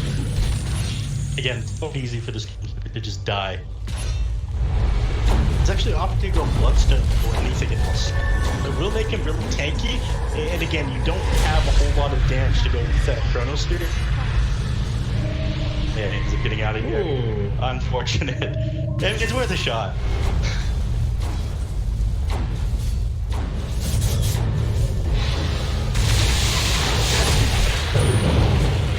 Shows up to the fight. Searing Chains is out. FY is here. In a way, as well as the Silencer drop down on top of the Winter Wyvern, making sure that 10 Saphir Schwans escape. Never refuse gold, give it. Dire's middle On the tower Storm is Spirit. under attack. Very happy boy. Radiant's bottom tower is under attack. Again, I was saying it's kind of reading the Bloodstone first on the Storm Spirit, not getting the BKB or anything like that. I guess he figures if he has the Bloodstone, it's tanky enough to knock it first down and the global silence. And that they really have anything to throw on him while he's in the Chronosphere. We'll see how this works. They're gonna try and go for this kill out onto the Bristleback. They use the global silence here. They have the damage to kill him off. Yes, they do. That'll be another one there for Aster as Bobica. Certain if he got himself the int there, but they'll also use the Chronosphere on the Somnus, get themselves a second. Good fight from Aster using those big cooldown ultimates to lock down 2 kills. Top of which they should be able to get a tier 2 tower, or a tier 1 over mid. And again, with the bottom taken, tier 1 mid taken, we still have all all 3 towers -1 up for Aster. You can invade the enemy jungle as much as you want. The Storm Spirit is in a much more dangerous place than he previously was. I'm not sure he still wants to be rushing that Bloodstone. We'll see if he opts to change what he's doing though.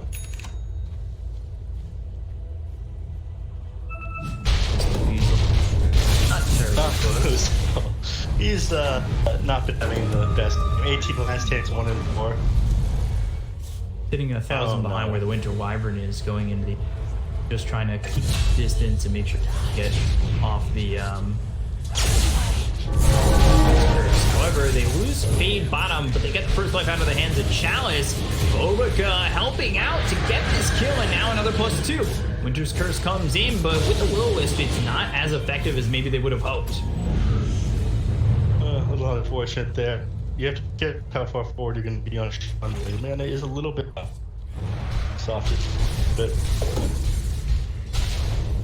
yeah, nice. It's identifying the top by the Storm Spirit. Again, he wants to get his defuse lit up as quick as possible now. Storm Spirit saw that and figured, okay, yeah, they're all going to be in the middle of this farm.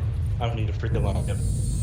And because of that, he's going to get a Bloodstone just a little bit faster, only like 600, 700 gold away from it now.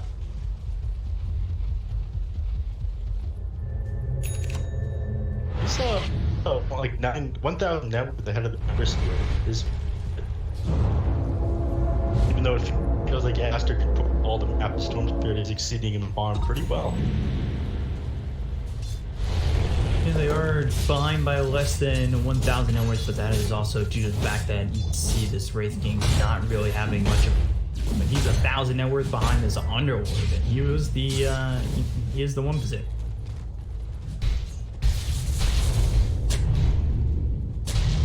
Speaking of Underlord, flying out his mechanism to him, so they're probably going to want to take a fight. It's a bit of a power spike for them. Chalice still very far behind. Got his armor completing. Radiance next, but it's going to be a pretty late Radiance. I mean, it is insanely good, this game. We're talking about how important it is to all these heroes. Especially if Chris get a Blink Dagger again, that will disable and stop him from going on. Closer and closer to that diffusal blade. Outpost. Hit one of them. You have everything up once again here for the Dire, and this is when they're at their most lethal. It's when they've got the Chronosphere as well as the Global Silence ready to go. Walks onto the high ground, and now looking over at the Bristleback. He may just throw the Chronosphere, but instead uses that time dilation, looks over at old 11, just pops the Lotus Orb and moves the TP out, because over mid, we take a look, the ball lightning, the Global Silence comes in. That'll save the life of Schwan. They get the kill there on X Nova. Now they look over at old 11, Golbica. The Arcane Curse onto him, Pit of Malice, locking down old 11, but it's not going to be enough. Fade ends up dead. Now the Winter's Curse. It's not on anybody more than the Ember for the moment. Schwan trying to get Remnant, trying to survive. SCPC is here with a Chrono. They will get this first life at the hands of this Wraith King, or I say first life, but he and Reincarnation still on cooldown, and down goes the Storm. Bobica gets credit for that one. They're looking for more. And it's the Sleight of Fist Searing Chains on old 11 to lock him down, but it won't be enough to get the kill. However, Aster make out like bandits in that fight. Oh my god, the Global Silence came out just late. Oh my god, the void not quite going down there, completely turned that fight. The Stormspear were ready to wipe the floor with them prior to going down there. Oh, that was... You see how much HP he had? It was like... less 100, right? My god, that was a very, very different fight. Stormspear died with full mana there. He had just picked up his Bloodstone too. That one's really going to hurt. It looked like SCCC didn't really know what he was doing either. His Chrono wasn't really on mark. Ended up jumping down to low ground, didn't quite connect him getting back onto the high ground, but all that damage was Bobica. 14 now, power treads. They are really just trying to focus their attention on a fade. Pit of Malice comes in, and Somnus, they'll start the run. This is not the easiest game for the Storm. I mean, yes, he's getting a kill there onto the Riki, and he's slowing down the Diffusal Blade, which is great, because they need to make sure that that stays out of the hands of the Riki. But you look at how much danger he puts himself in once up against XSS and Schwan. Yeah. I think really like what some is in the game. I mean, they're despite how important the Diffusal Blade is for me. Last like 10 minutes, or not 10 minutes, a little bit of exaggerated. Last like 8 minutes of the game, he's only got like 500 gold. The Storm Spirit is on him. Dark Rift over to the outpost, make sure that they can get this tier 2 tower. They've set up the Remnant, they've shown XSS over bottom. SCCC will pop that Mask of Madness to try and go in on the tier 2 tower, but they've got the scan over on the Roche. They've used the Dark Rift. I don't know if they can get back in time. We'll see. It's going down pretty quickly. Scan comes in from the Radiant. The timing's gonna come to be very close. They'll get it. Now you've got an Aegis out on Somnus. Just like that, suddenly on the front foot for LP, and felt like they really have any control of the map for a while. So, if you get to Broken Times, they get that bottom tier 2 even. And Somnus has been playing pretty well. I questioned what he was doing going Bloodstone first, because again, the Global Silence and the it feels a little bit greasy, but shutting down this Riki is quite a bit. Really taking advantage of what Aster wants to do, this Keeper of the Light here. Dire's top tower is under attack. Still desperately trying to get into the Diffusal Blade, but he hasn't really gained much gold in the last few minutes or so. Guardian Greaves, though, finished off for XSS, so sustainability is there for Aster in the form of Guardian Greaves. They're going for the Ags on Chuan, and he's forcing him to go away from that. Then the BKB next for SCCC. Well, those so full tower themes. Sorry about that. Dire's top tower is under attack. Dear Lord.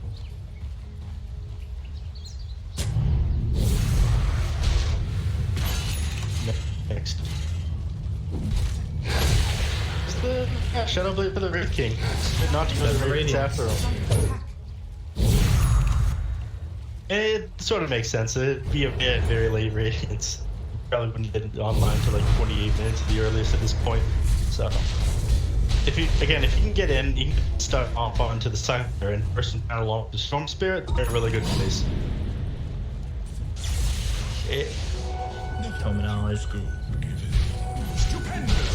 Watching if he actually takes this one. Well, now I just want to know if at the end of the game, if it's going to say that he's used to, or it's going to say that he has. Definitely would have had more experience than that. I really don't think he did. I do agree with you though. I would have changed the fight there if he had the style for it. He's going into a Hex now. He's got Blade Mail. He's got 14 permanent stolen intelligence. Like, he's a decent. I love his build. I love what he was doing last game as well. His Global Silence in the last fight over here came a little bit late. And other than that, he's playing amazing. Everything back up for the side of Aster. This is when you be pretty careful for LGD. Of course, they do have that Aegis to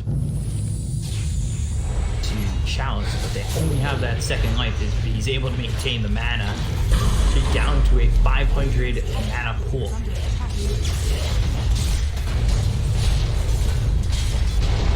He's not having a good time. They're not to go to use a blood on the end of the Void Sphere. Stuff they might have done. Just about got it though on the Ricky. Another 300 or so gold here. He's a lot more careful since he got picked up twice by the Storm Spirit. He's sitting at 1 and 7 right now, probably feeling a little bit bad. I do think it was the right move for him to be off by himself farming, but Somnus responded to it perfectly. Not showing in lane, so trying to get, whether it be over in the jungle or trying to get a couple.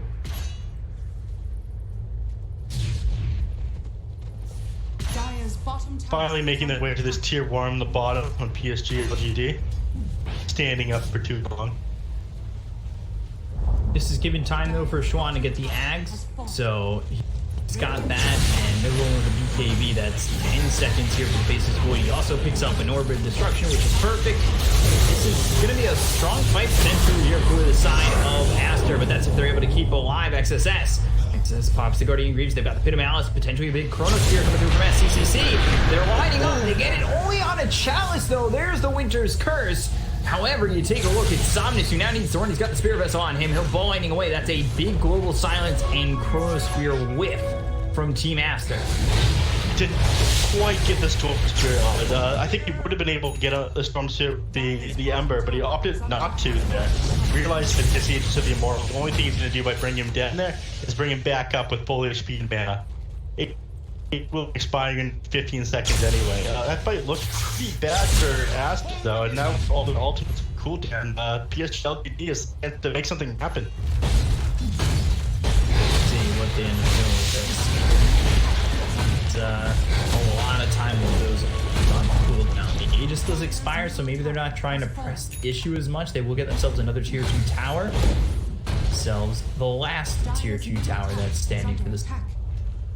All of a sudden, a botched initiation, a botched fight from Aster because, you know, they get the Chronosphere off, but the Winter Wyvern comes through with the Winter's Curse anyway. So that's one of the things that you need to worry about when you make a jump in, like. Chronosphere the Wraith King, it doesn't matter. He's going to come right back up. Even if they did manage to get the Storm Spirit, it didn't matter. He had Aegis there.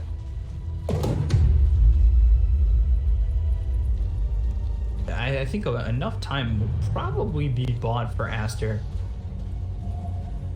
But I say that, now LGD are still playing the pressure point. They look over now at Bobica. This feels like a lot of revenge, but the Remnants come through and Storm's in a lot of trouble. The tricks of the trade, they've got the Golden Breeze. They'll take the first life away from Chalice. There's the Witcher's Curse once again coming in from this LGD side, but I'm not certain that's really going to do enough. They get the kill there on Asanis. They look over at Chalice. Chalice in trouble. He's got the Lotus Orb on him thanks to Old 11, but it's not going to keep him alive. They get the kill there onto the Wraith King. They'll look for more with the Remnants. I'm not near anybody. Goes back towards Old 11. Old 11 on the run, full HP, but surrounded on all sides. You really do wish he had Bobica to maybe get a bit of this intelligence, but he uses those spider legs to go up onto the high ground. He's also got the Lotus Orb on him once again. They've got the silence down with the smoke screen, as well as the tricks of the trade once again. Pin of Alice, and Old 11 finally falls as the long chase becomes beneficial, and they go right to this outpost to at least take one. Yep. So they get one outpost up. LGD is going to get some XP because they hold on the side of the map. It was a pretty nice fight. You extended really far forward to get that sunset. That's Bobica is absolutely amazing. And his build is pretty good as well. Between his blade mail, so the Spirit is just killing himself trying to bring him down. Quick fingers on him to be able to activate that in time there, though. But even without the ultimates, they ended up taking a pretty good fight. Because PSG.LGD thought they were in a pretty good place. That was a fight without Global Silence and without Chronosphere. It's weird. Radiant's middle Asamis definitely extending way too forward there. Punish for it. Wasn't good to... Uh-oh. Know that he's around. Time walk, time dilation, wings away from FY, he'll take away. See, figured it's alright. When he blinked at the trees, he's TP, there's no point even chasing him. BKB next. BKB is gonna be huge. Yeah, they've things all over the place in team fights. They've got the smokes, they've got firestorm raining down on them. Without all those things, I think it'd be very easy for the Wraith to just pop the BKB, walk to complete the silence.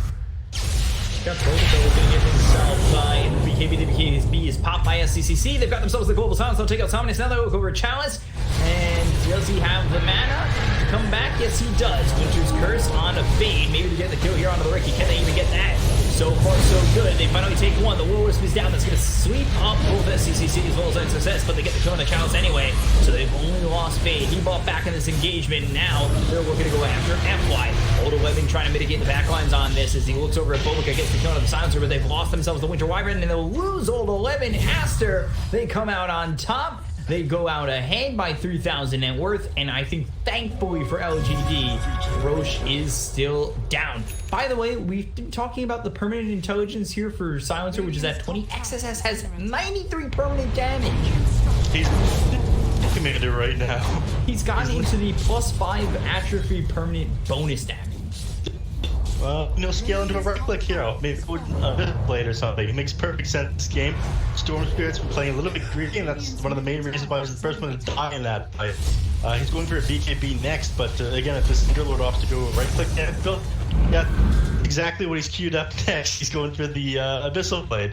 Storm Spirit's getting in a whole lot of trouble. This is that next Abyssal Blade for the Underlord. He's now right. Get ready. Docket. Dagger queued up for Fate again. They didn't use Chrono in that fight either. Nope. Just Global Silence. I mean, getting a proper Chrono is pretty tricky when you've got like the very young Gold Ember Spirit on your team. Yeah, they're split up into a bunch of different fights. Like, there was one fight happening here, a little of them was here against the Silencer and the Underlord. It was a split up fight where Chrono almost guaranteed to be wasted had he. Number 1 rule, Dota, pressure buttons. Number 2 rule, don't press your teammates. Well, the bad ones anyways. Please press mech and force staff on your team. They'll have Global Silence back up. They smoke immediately to assess. These skeletons following you. Forward, Roche is up and available. Old 11. is he gonna risk going on the high ground? I think it's worth from Winter Wire. If they have to, even if they have to, Winter's Curse comes in, time dilation slows up FY. That's going to be problematic for this Winter Wyvern, who ends up going down on the bonding over, looking to get the kill on this Underlord. They might just get that, but now they've got the Global Silence on them, and this is a problem for PSG.LGD. Again, this fight is pretty jumbled up for them to use the Chronosphere. It's not going to work out that way. They'll use the first life on Chalice. Now can they turn this around? A lot of damage onto the face of Lloyd. How quickly SCCC just went down, as well as Schwan. But the damage from Bobica is heavy. They've rooted him up. Can he get the kill on Asanis? It doesn't look like it. 2-shot by the big bad Wraith King. And that is a full team wipe for LGD, pulling it back into their favor. Oh, wow. But how did that happen? And what? How much physical damage from the Wraith King? He did 7,300 damage. Oh my god. He was there one set, he was just on. I mean, he even got the satanic statuses, and so he doesn't get locked down, blown up like that. I sort of missed it. Was that just like double, triple crit or something? He managed to get his BKB off before he died. Yeah, and again, it became a spot where there was no real good place to place a Chrono. Now, I guess the silver lining on that is you do have it to defend the high ground, but that fight just sold the net worth 7,000 gold. Oh my god. Basically, absolutely destroyed there. You have to be very careful here. Stormspear is able to just zip onto the back. You get silent before this here, Alan here respawn. It's a little tricky. Underlord did opt to use Crimson Guard there, which kept the tier 3 tower alive a little bit longer. And with that hit. Even though all that time spent dead, they didn't manage to get a set of Rex there. Double damage on Storm Spirit though.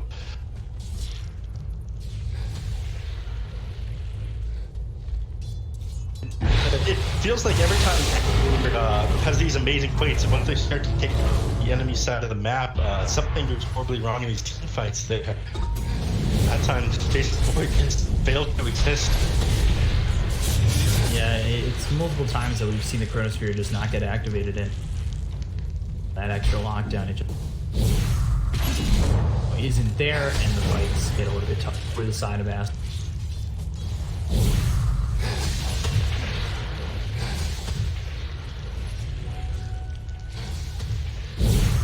Taking control of the map right now, though, on LGD. But very tight together on Aster. Right? The smoke on Boca. It's got the BKB now, about 10 seconds, so next time it pops Global Silence, he's gonna pop that BKB. Get him a Chronosphere. He's got the Aegis right now, and Blair.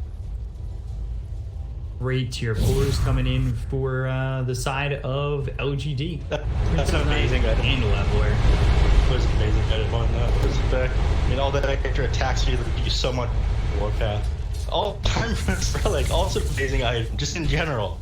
I will see if they decide to give that to. Maybe the Storm Spirit. Still haven't had the opportunity to go out and get their tier 4s yet. Not gonna take it. You got the Prince's Knife right now in the Storm Spirit.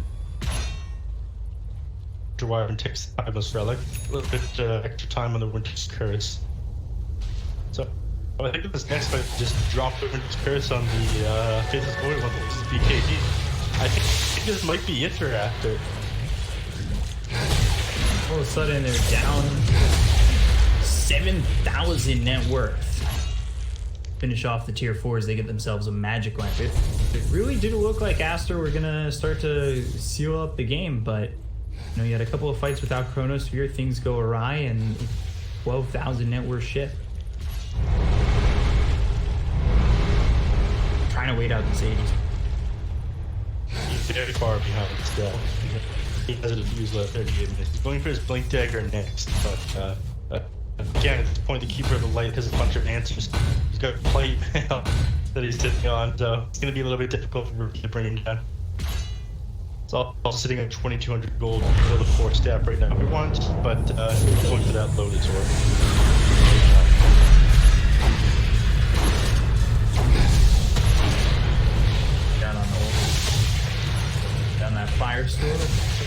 Aster vessel on old 11. Very slow. Don't see what's going on now. Bit boring.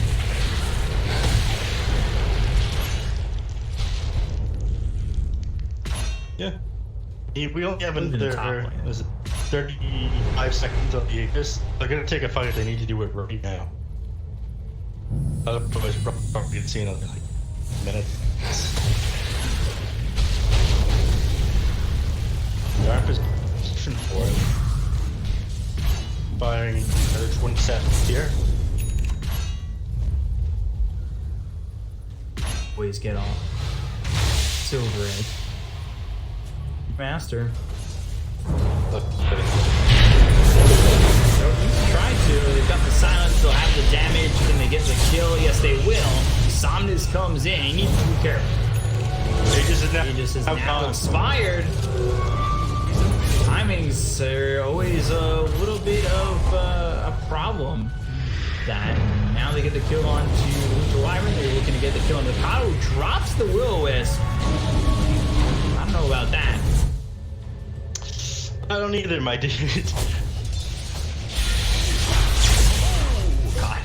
The ultimate payback coming through, but insane. Look at the damage that Somnus is taking. Oh no, does he get away? Okay. Oh my God. With a massive tip. You do have buyback, you have double side still up on the silencer. You lost a couple of bloodstone triggers. You were getting back into this game there. Very, very bold move by Somnus. Bo3 just delivered as much damage as he just took. Yeah. 1800. He's not your average position 5. No, not at all. God. And then taking the hit from the Storm Spirit, but I'm sure he's really happy about that trade. Yeah, down 10 Bloodstone charges again on Storm Spirit. You lost your 10-second BK charge if they're trying to make that happen. Silencer now having the magical amp. He'll certainly take. That'll be a game changer. You get that hard deep spell almost all the time. You're getting that global silence off. Huge point from Wraith King, which has been happening.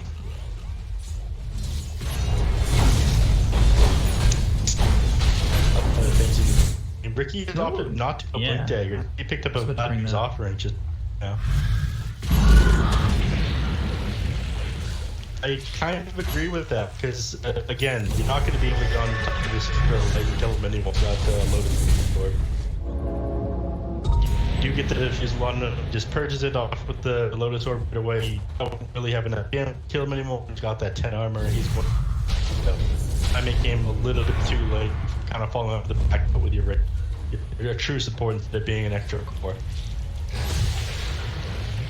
They're smoking up this Roche timer. If they can get a couple of kills here, that might force a couple of buybacks, throw this game back to even, and potentially get themselves a Roche. What could be really good here is if they manage to get a kill. Either out. They manage to get a kill here and leave them taking a Roche. God, put the Aghanim's vest on. Pretty good on Faceless Boy. Okay, I definitely don't think we're gonna see a pocket Ricky with I it. feel like it's kind of decent, maybe on the Underlord or the Silencer. The AoE last word could be pretty devastating to this LGD team. I mean, the Predator Shard would also be devastating. Global time can storm pop DKB to global. Fire blasting around the front lines. XSS continuing forward. They've got the Silence now on the Old 11 as well as Chalice. Thinking about moving in as SCCC. Throw down that Chronosphere. I was a little bit surprised there. Kind of skipped with the enemies, and Kabuka spelled his bunny on a Medallion of Courage as it happened. I think he feels pretty safe with Magic Lamp right now, so he can that global silence off. So a lot of the time, Silence will hang on to buyback, regardless of what he has. Again, if you get the easy to open buyback and up a global silence, it's almost better than a perfect global silence. know. Just think about going in on old 11. Do they have the damage to really finish him off? Running on the back line, looking over at X Nova, and now old 11's got the Lotus Orb on him. Shalon pops the BKB.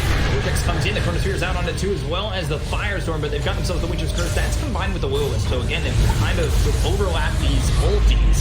Global Silence is not being used just yet. Chalice on the run with a Pit of Malice. They're trying to get the first life out of the hands of this Wraith King, and they finally do.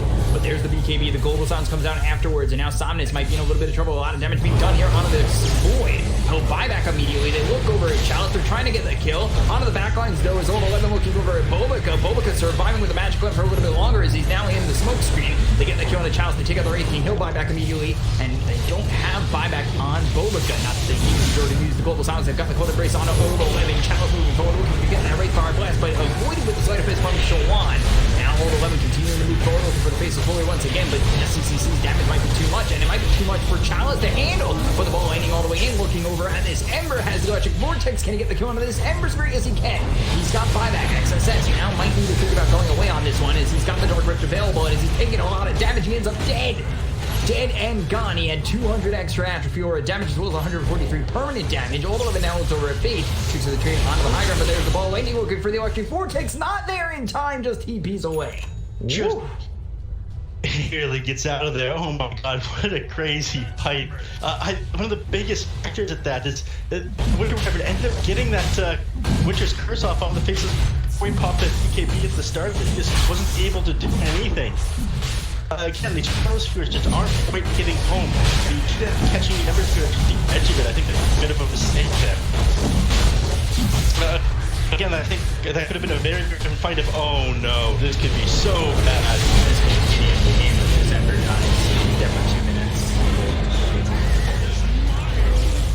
Bobica, Magic Lamp, not gonna matter.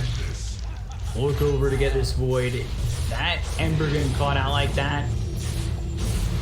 That is just a very over-aggressive play that didn't need to happen, and that probably cost them the game, if not the game already being over at that point. I think they can just hit the throne here. You've got Desolated on the Pit King, you've got the Aghanim's Blessing from the Roshan just now. Even if you can get to take down these heroes, they're going to be up for a couple of seconds still. There's just not enough you can do. Chronosphere 16, so they might wait for a last gung-ho play. Whoever barricaded as well as making this a little bit more difficult with the smoke screen, pushing the BKB from Chalice. Timings have to work out, and now without the glyph, that's just the end of the game. So we'll be going to game 3 on this. LGD, so really good fights by them, but Somnus from here felt a little hit and miss. Items felt a little bit greedy. He did so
5 seconds. Radiant team ban. PSG. That's right, left. Oh, that's sure. Yeah, they were going to toboggan on that one. PSG.LGD's turn to ban.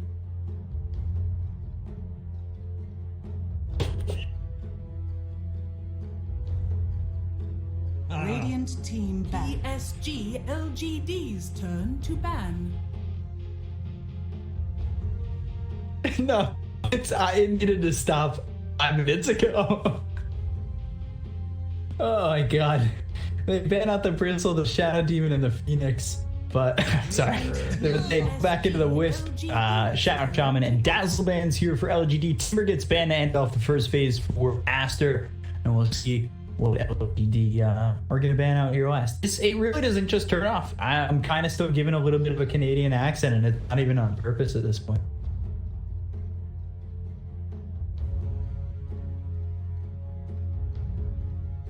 Seconds remaining. Radiant team picked. Or those people from Quebec. PSG.LGD. Keeper of the light.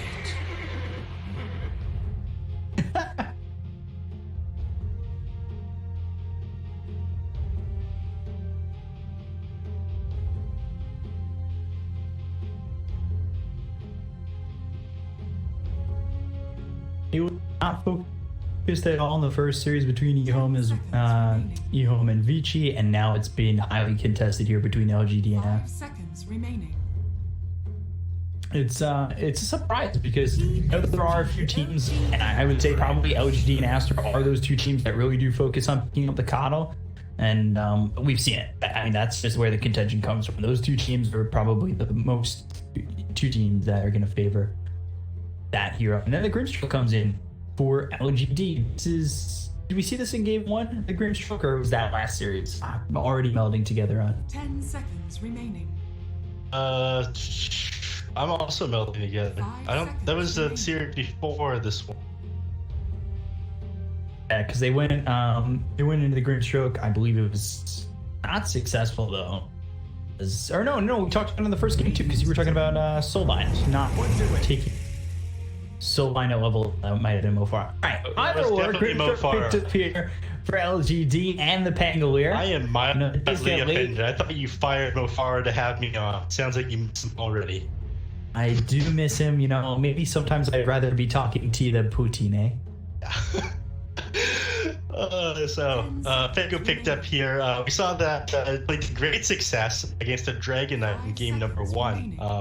You talk Dragon Knight was a comfort pick for a lot of these Chinese teams. Pango, I'm surprised they did that. So for everyone who's just tuning in, Pangolier in game 1 of this series, every time the Dragon Knight was near walls, managed to stun-block him. There's one time that the Pangolier managed to glitch himself out in the Roche Pit and kind of like bang against the wall there. Dragon Knight inside the Roche Pit and he just couldn't move, keeping him out of so many fights. So I'm not sure about this one. Yeah. 10 seconds. Chalice, he had to feel the effects of that rolling thunder all the time, making it impossible for him to do anything. Like you said, he got locked up in the Roche Pit a couple times, and it was really just so difficult for him to deal with. And now after volunteering to have that, it looks like maybe either FY or Old 11 is going to have a fun time getting some revenge here on a DK. Again, this is a safety pick though. No matter, or almost anyone you're against the Dragon Knight, you're going to come out pretty even. Too hard for the people to run you down. You have that Dragon's Breath to secure CS, reduce the damage. Dragon's Blood, the Dragon's Breath is breathe fire. Dragon's Blood to get that extra armor, AP regens in the lane. So it lets you pick up your mid hero. Even though you're revealing a little bit to what you want to do to the enemy team, you're still going really okay. You have a lot of options open. But that's also if it's mid, because we saw a Chalice that was safely in there for OGD, which didn't work out too well. I wonder if Aster played SCCC or does play SDK from time to time, more of a last year hero kind of player. I would say probably more Schwann to get it, but I know with just saying that, CC play. We'll see. Ban Monkey King here makes a bit of sense. Again, Monkey King does do decent win match Dragon Knight. He wants to sit inside the pre-play, so you're always going to get attacks off. All that damage and the lifesteal that you get from it becomes a little bit Dragon Knight. Bloodburst. Staying. Now, GD go to the gyrocopter. They could go and get a Wisp in the next phase and throw that Pangolier in the offlane with Grimstroke in the Wisp in the 4, or even the other way around, where Grimstroke's getting a priority in farm. Morphling gets banned out. They're thinking the same thing I am, where CCC will see himself on a flashier hero. And they go to the Rubik. So that's a Rubik here for Fate, because Bo3 should be playing the Keeper of the... I really like it. I mean, I finally take it off of the Ricky. He played to great success in the first game. I really like what he did with the Blink Dagger, getting onto the Keeper of the Light on the enemy team in the backline. Game number 2, PSG.LGD figured what they're trying to do with it, shut him down, stop him getting diffused and becoming another core. This game, a lot of spells to work. Again, getting called on's amazing, Missile is amazing, Rocket Barrage is okay. Anything from Tango's Kid is pretty good. Especially getting that rolling. It's a very easy spell to steal. Generally, you're not going to pop that. Radiant team pick. You're not going to pop the shield crash as soon as you get it out of it. The thing about Rolling Thunder 2 for the Rubik is you don't spend that time winding up either. Just go. You're immediately in. And that's one of the things that I think really disrupts the fight is there's no lead up to it. You're just into the Rolling Thunder. You can get right on top of somebody, start the Rolling Thunder, and destroy them in a team fight as the Rubik. It really makes it. Now they go to the Sniper, which has shown to be popular for the 4 position. So FY Sniper is a thing. It is a thing. It's like Fetch. Stop trying to make it work, but it's working. I was just casting with Iggy a week or 2 ago when he brought up 4 Sniper. I changed the topic as quickly as possible. So give anyone watching any ideas. I'm not saying it's not doable. Anything can work in Dota 2. I just don't want to see it in my games as a result of it being in this one's. Please don't, you guys. But with that said, it is a pretty good hero here, especially if it's played as a core, like mid and whatnot. I think it's very good against. I think you have a decent amount of save for. You have frontliner. Like generally, you want to jump onto the Sniper, hang on your team. You can do swashbuckle, disarm whoever goes on top of the Sniper. You can just meet down. So I do like it here. Yeah, it does pretty well. Will-o-wisp, the blinding light is going to do a whole lot against the Sniper. If you do make gap, by the time he ends up. But I don't mind it here. Hopefully none is a position 4. Yeah, I'm trying to take a look at Dota here for FY. PSG.LGD. Potentially something gat. Yeah, that's why. You know, as much as I said FY's done Sniper before, I've misspoken. He's never played Sniper, according to Dota. I hope not. A lot of respect for them, man. Is by the way, someone who says that they know the Chinese version so well. I didn't know that FY had never played that hero before. I totally went in there with confidence, but I'm blowing it up right now by myself out. So he's never done it. We'll see if he plays in a hero that he hasn't played before. Aster going to the Weaver though? And what were you gonna say? I'm sure FY can play anything. He's 4 Sniper, then he probably has one of those items, you know. One of those, because he's got the glitched Rubik and the glitched Tusk item with the Bleak Hallucination. He's probably for Sniper to just win for this moment.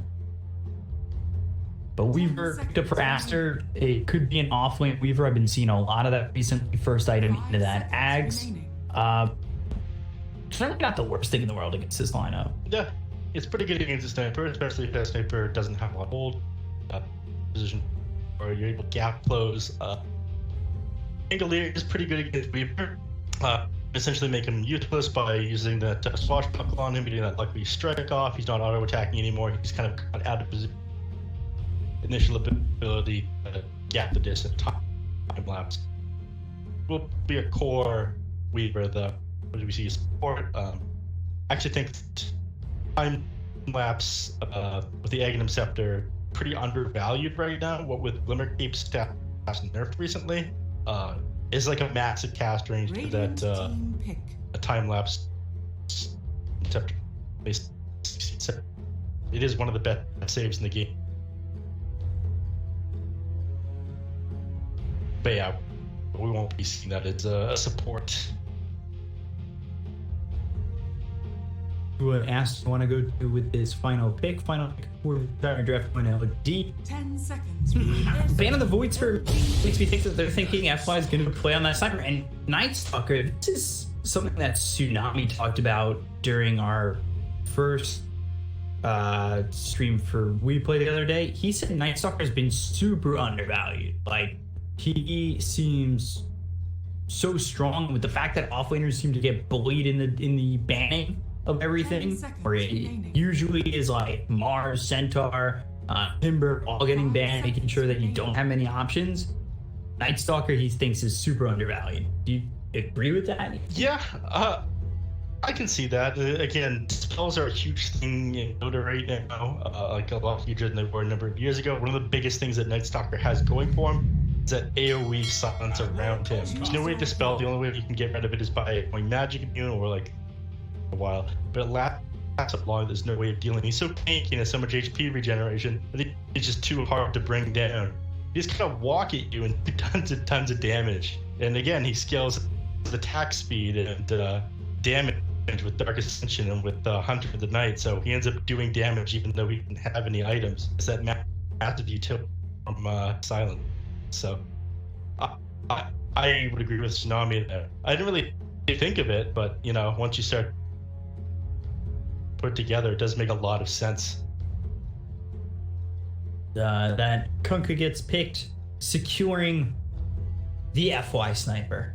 10 seconds remaining. It has happened. It is there. 4-position sniper. They're going to make it work better than Fetch, and I am so excited because I want to see what FY can do. It's always interesting to see him on those playmakers of the Rubik and Tusk. I want to see him here with the sniper because it's the first sniper pro game according to Dota Buff, so I'm ready. However, it's not an offlane weaver, it's a safe lane weaver, and they go to XSS on the night. I thought what would be an offlane weaver about the 4-position sniper. Your pubs are ruined, dude. I'm sorry. You're ruined. Everybody's gonna laugh at me. Pubs are ruined. If you play against Nav, play a 4-position sniper, or if you play with Nav, play 4-position. Yeah, whatever. Let's just get this game over with. So, FY, one of the players I respect more than anything else. One of the best 4 heroes in the world. My favorite position. Now playing support sniper. So this is the timeline that we live in. FY might be my favorite player of all time especially because he was involved with that Vici team that won ESL New York. That was the first event I ever went to with Ice and Black. Super. That was quite the lineup. Black's retired now, right? He was playing for LGD Internet, but I believe he dropped from the team. Or we call it involved with the team. We call it Chinese retirement. Everybody always comes back. I think you never really will come back. I think PPD and Universe are destined to come back. Oh, personally, he's I think he can do very well doing things aside. He's very, very smart. He almost had something going with that ADCL. He was EO with People G for a while.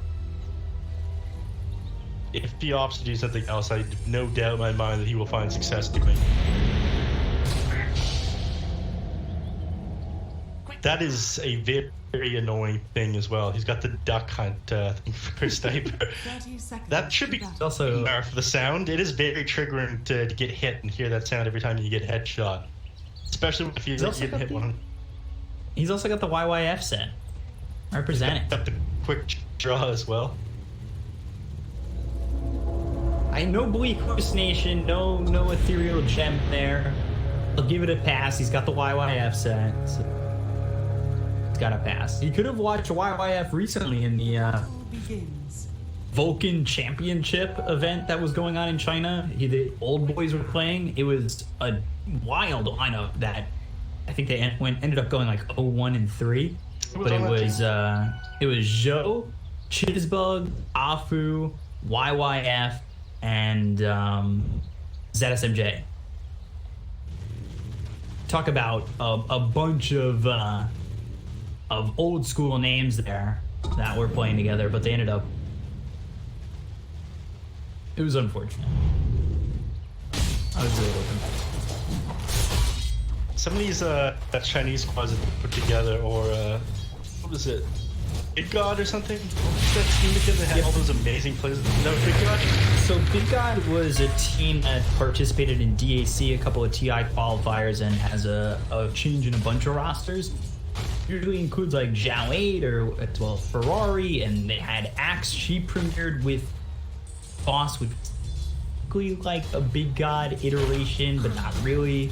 And she with Blaze, the team that beat LGD in open qualifiers for the most major that got canceled.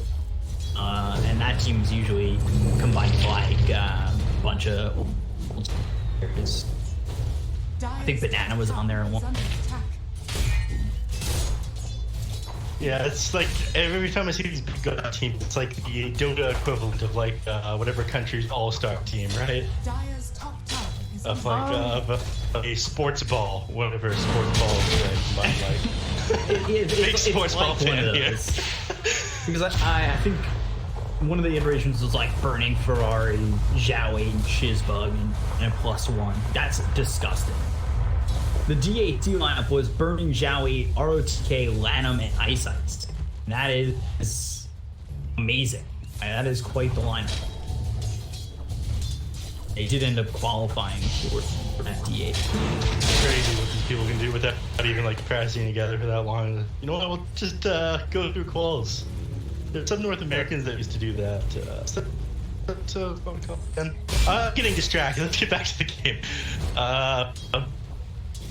The CS tries to close up until mid lane.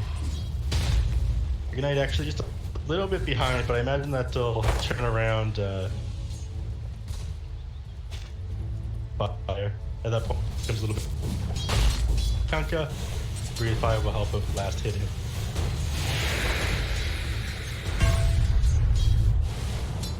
Interesting to see Xuan on this DK this time, not sitting in the safe lane. Meanwhile, Rocket Rush just knocking down XSS a bit. Not the worst thing in the world, as he's got himself a salve as well as a couple of tangos ready to just regen up in his lane. But you see the damage that Chalice can output one. Just to be very careful playing right as creep wave when dealing with this Jabber Cop. Both these heroes catch him out, he needs to leave the lane, but as soon as he leaves the lane, he's taking tons of damage from Rocket Barrage.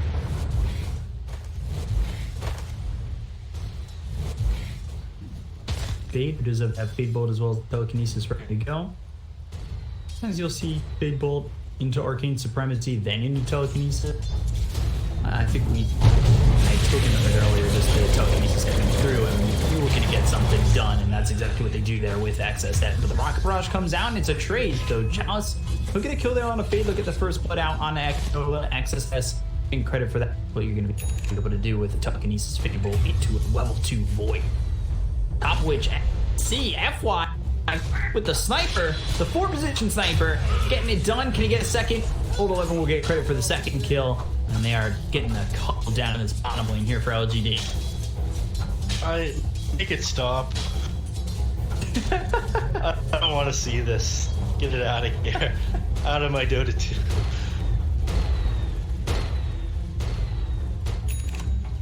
A lot of damage here, but there's that disarm. And oh, we does manage to get him as he's dropping that TP2. Just caught him on the very edge of that. So they're gonna have to walk back to lane on this Pengal lead here.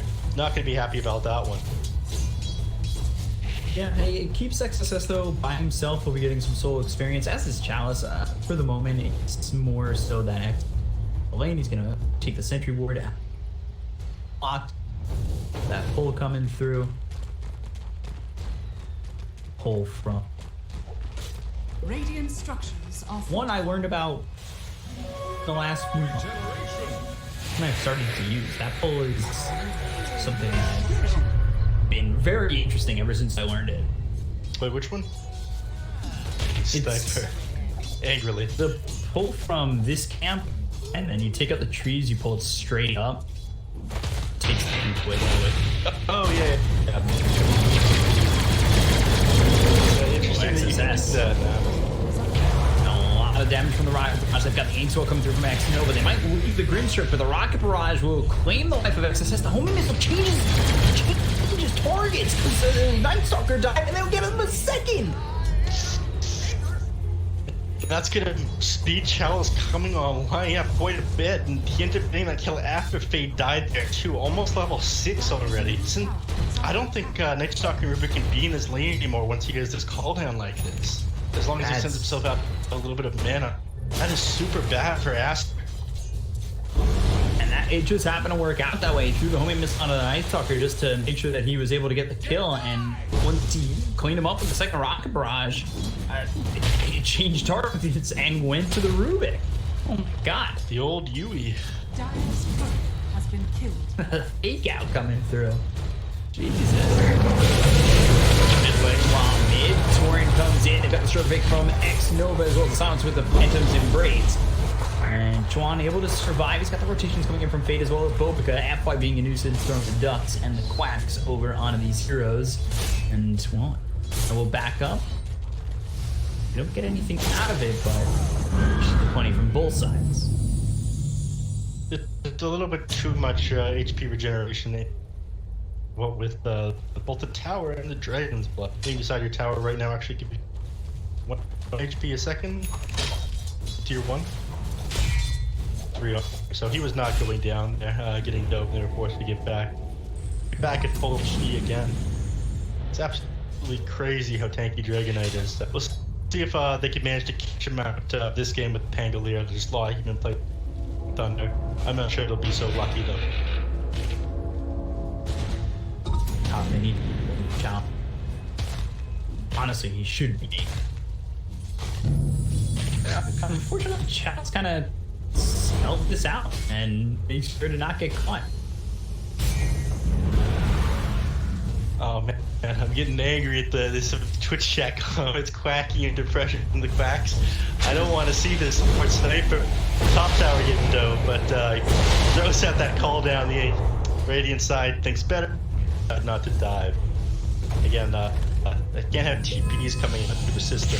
Pangolier does have rolling thunder, so good ways. Oh boy, here comes LGD. They've got themselves a put on an X Nova. Though probably this creature is taking a lot of damage. They'll throw the dust in. X Nova sits low, ends up dead. Schwan gets credit for the kill on that. Rocket barrage though on the Schwan, not gonna be enough. The rolling thunder comes in from 11 on Hydra. Knocks up both SEC as well as Schwan. Now here comes the boat.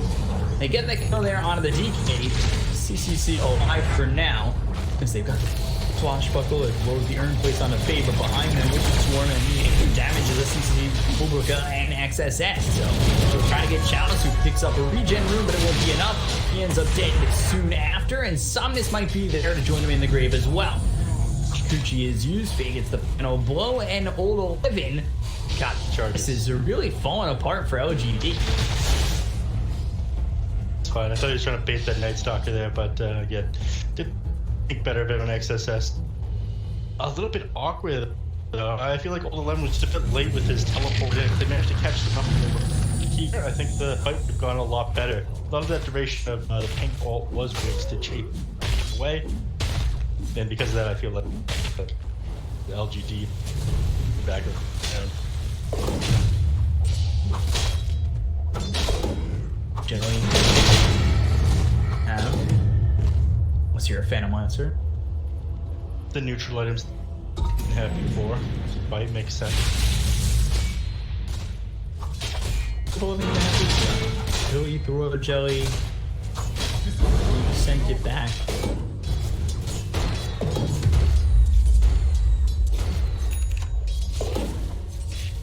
it's LGD though. Still, their 3 cores on top of the net worth. As I say that, of course, SCC passes the Kunk, but pretty close towards the top. It's actually pretty close. Yeah, there's a bunch of heroes sitting all at 3.5. Oh my god. It's 3.4 to 3.6 right now. Fuck, so many here. Everyone's pretty close at the moment. Daytime hits, XSS has to be a little bit careful. Dark Ascension don't hold him for another 10 seconds. You might be able to... Hey, the Torrent gets him before he's able to get the escape, and Sonics gets credit for the kill on the XSS. Well, being a little bit out of position as night turns to day. So he's stuck down there. I remember when these two heroes were anti-synergy and you never wanted them on the same team each other. Coddle and Stalker. Dayman and Nightman. Stir up the night. Champion of this time. So 7 apiece right now, even about across the board here in terms of worth. And actually not doing too bad is Fade on the Turbo. Integral behind that, and he got himself that level 6, of course, quickly. First item, Ags, give it to me. Why is just trying to farm as much. Yeah, it makes a lot of sense. That it increases the cooldown.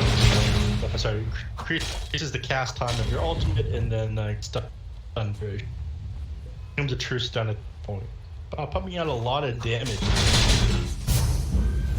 It's a lot of improvement from the old one. The old one was hilarious if you could get like 1 or 2 divines and then an negative scepter, just blowing people up from a million range.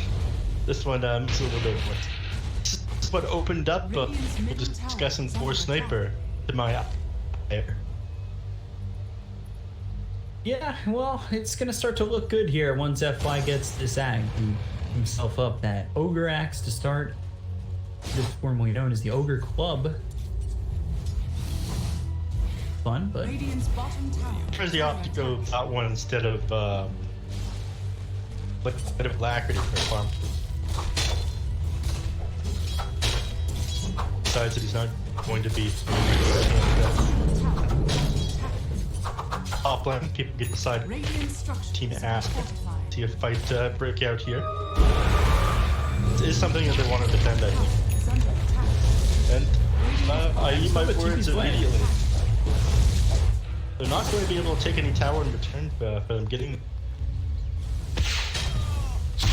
Maybe bottom, but only a little 11 here in FY. I don't think it's going to be enough. It's not going to be as quick. So Aster would certainly have an opportunity to defend. Everybody TP's up and available. Who ended up getting this trade? One poking around from the jungle, getting some D-wards off on the Aster. Bottom tower was taken by old 11 in the meantime.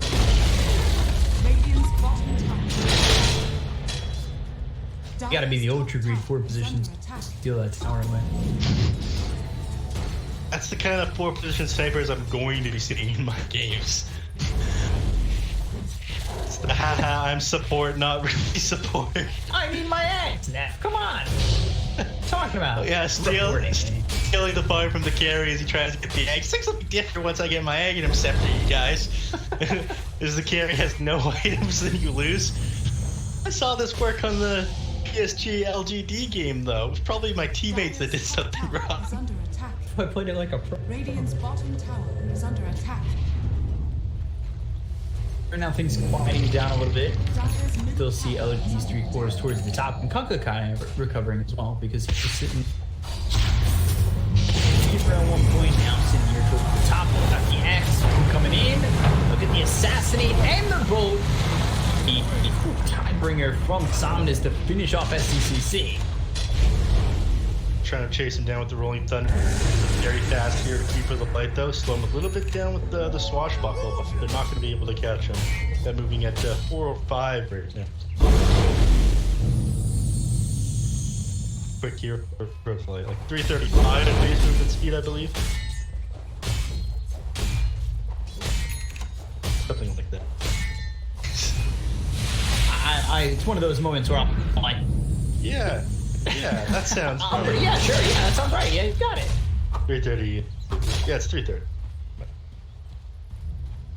Dire are scanning. Yeah, no, you said 3:30. I heard you. Yeah. Radiant's That's, top tower. that's like something I said.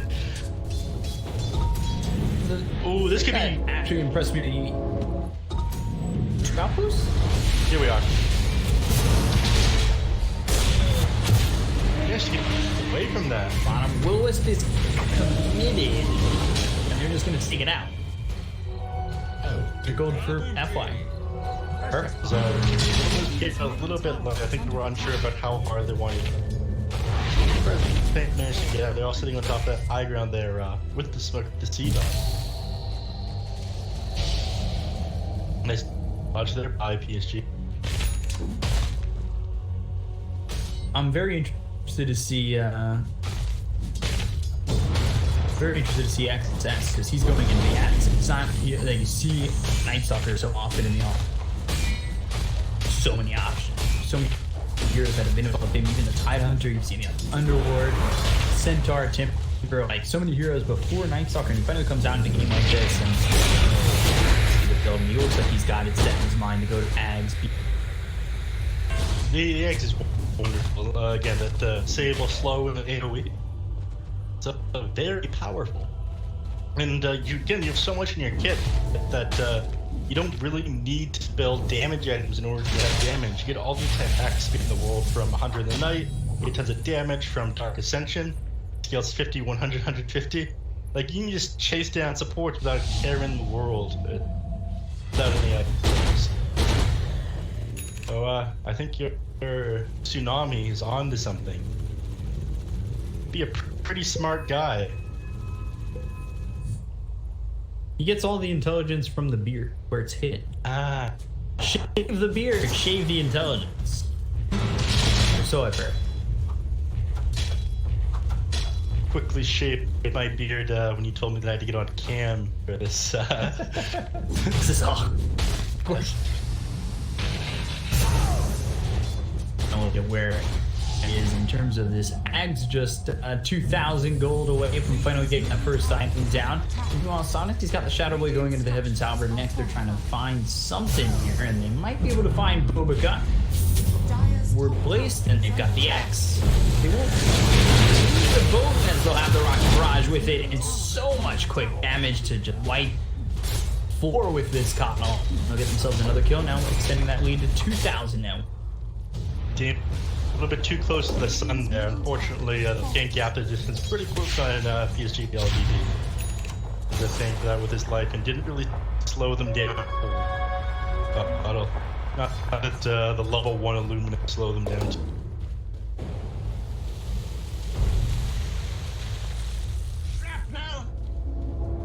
It's down level 10. Down reduction. A Night Stalker who also hit that level 10. He goes. Hit the one. I know. Meanwhile, Mito, the Dragon Form is used as well as the Dragon Tail to lock down all 11. They've got the telekinesis to continue that lockdown. Fate gets the kill there onto the Pangolier. X-Nova makes the rotation over, but it's not before they've already lost one. I'm not sure that LGD can take the site with the Pang. The do back off. Better than all your ultimates up right now as well.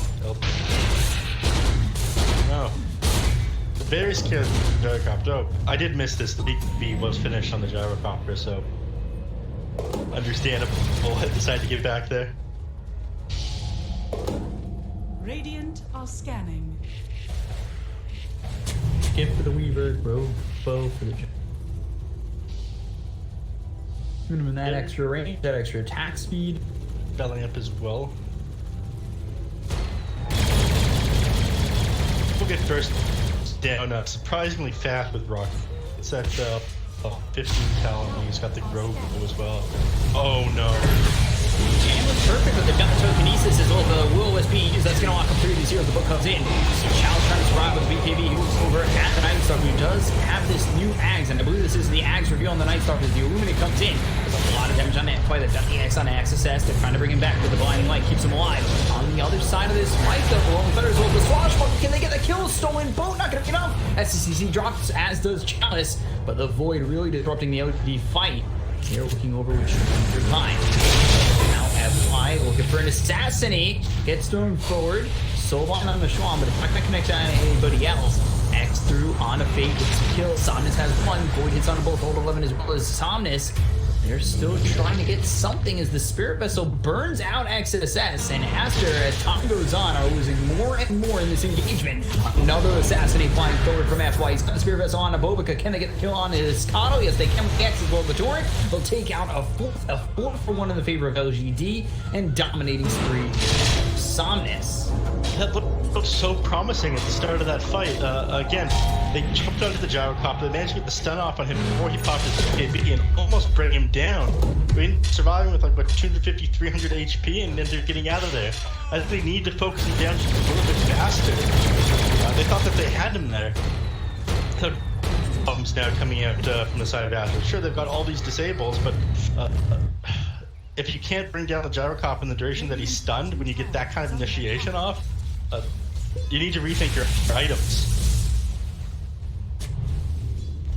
It's going to become troublesome even more, especially with Sniper just 300 gold away from Ags. Ags soon on the gyrocopter as well. Things are really starting to hit potentially a bit of a power spike for the side of OGD.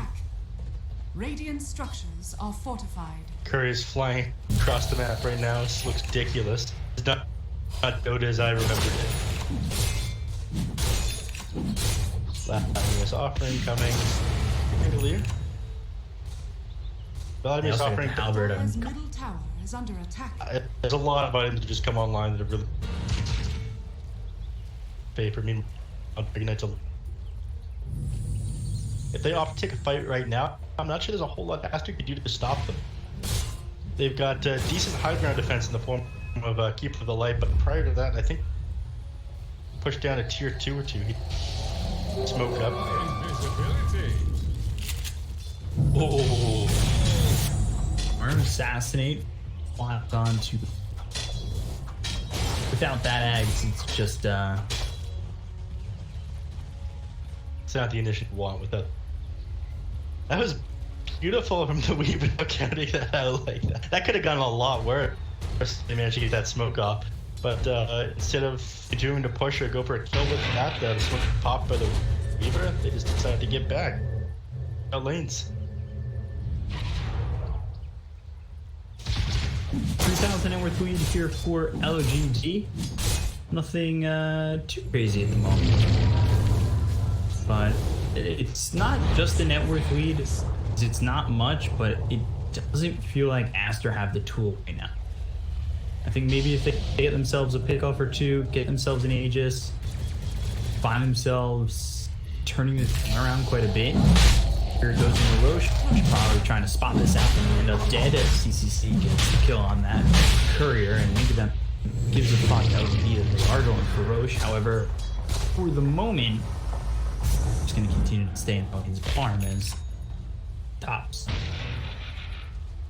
He went a little bit further on the Dragon. I think it would have caught out that gyrocopter in the jungle, but we might have even seen a repeat of what happened last time. Again, one of the major issues with a lot of the damage they do is physical. Dire are scanning. The Deso minus armor doesn't do a lot when playing against the gyrocopter. He's a hero 17 plus 4 armor right now, plus whatever he gets from Grimstroke. He's the medallion on him, or paying for the Vladimir's offering here. He's a very big boy who's hard to train.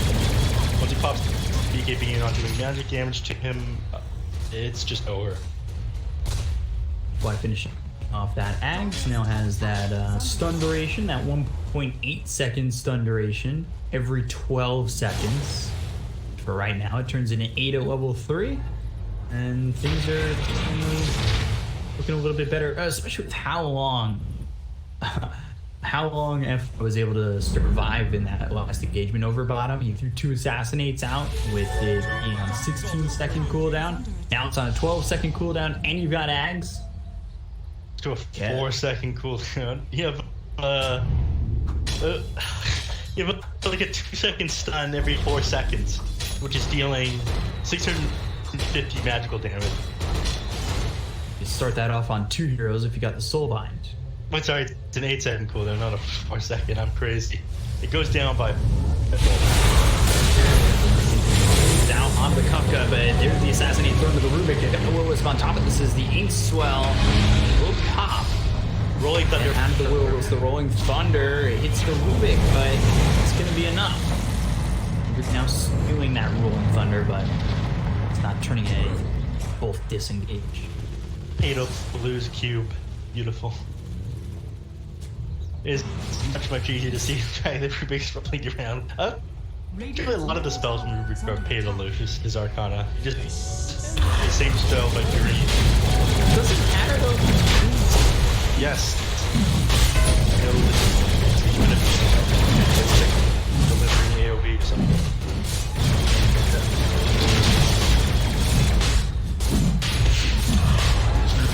Factored in too much. Yeah, they gotta realize they're doing it now, but not sure they picked this time. They're surviving for the moment. 11 also knows that swap for the okay. Still outside the Roche pin, and it's gonna be hard for them to close the distance, and they won't be able to do so. So he just is into the hand of the challenge. They've got the Swash Buckle as well as the Assassinate that stuns him off. 1.8 seconds. The BKB's gonna be popped by Schwan, and he'll be out of here, but getting out that BKB. Not a good feeling. That is the 10-second BKB just... Yeah. It's a heavy price of admission. You just the hands of PSG.LGD. No reason to not push whether Dragon Knight's BKB was on. Go for it.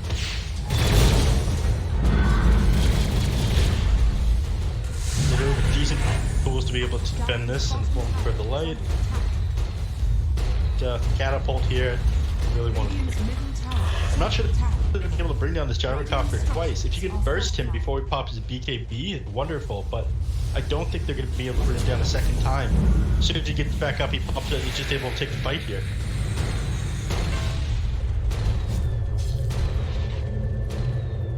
Why, or what was the position? That's why he is taking so far back. Assassinate comes in, and SCCC unable to get the time lapse off again. It feels like they just have the constant lockdown to make sure that he's not allowed to escape. Pause for Sniper, Brave New World. Why finally dipping his toes into the water? Tower is under attack. This is truly the worst timeline. We had UFOs the other day. Now we've got position 4 sniper.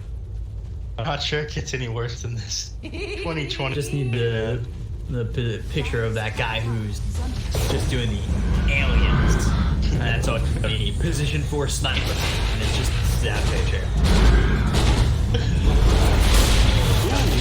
And there's the Assassinate that stuns up the Dragon Knight, so that gives Chalice a chance to try and go in on this, but the Dragon Tail hits in and Ink Soul comes through, but BKB's been popped by Schwan, so they get the first life away from the hands of the Gyrocopter.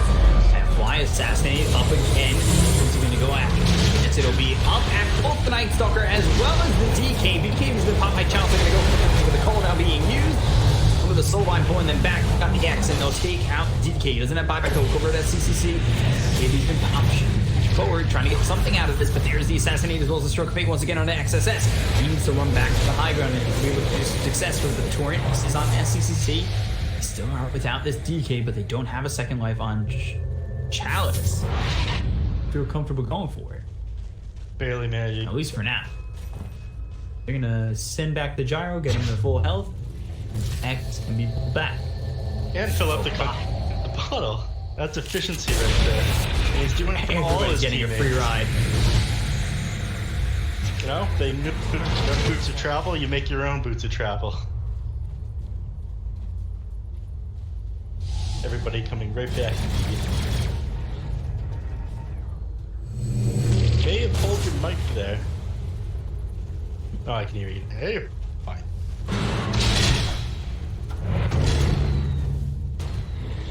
PSG.LGD not quite managed to crack high ground there despite I really thought they would be able to bet. Telescope. Telescope for the sniper. Oh.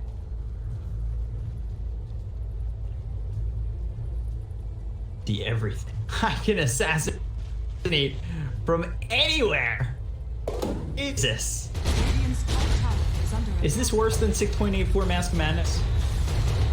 No.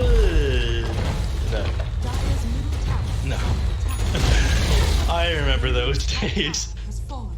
Oh, sweet summer child. I mean, you can just sit back so far and just ha ha ha ha. Radiant's top tower. That was the soul bite. It's pretty disgusting. Those are my trigger noises. I love it. I'm happy. I love seeing it. I love seeing FY try something new. Assassin becomes an SCCC. He needs to be careful because, well, that cooldown ain't that. For my God. Does kick back just a moment before the contest teleport finishes, so we do not get it. Does have a beat now though. If he doesn't get away from next camp off that. Sliver. We'll send that back.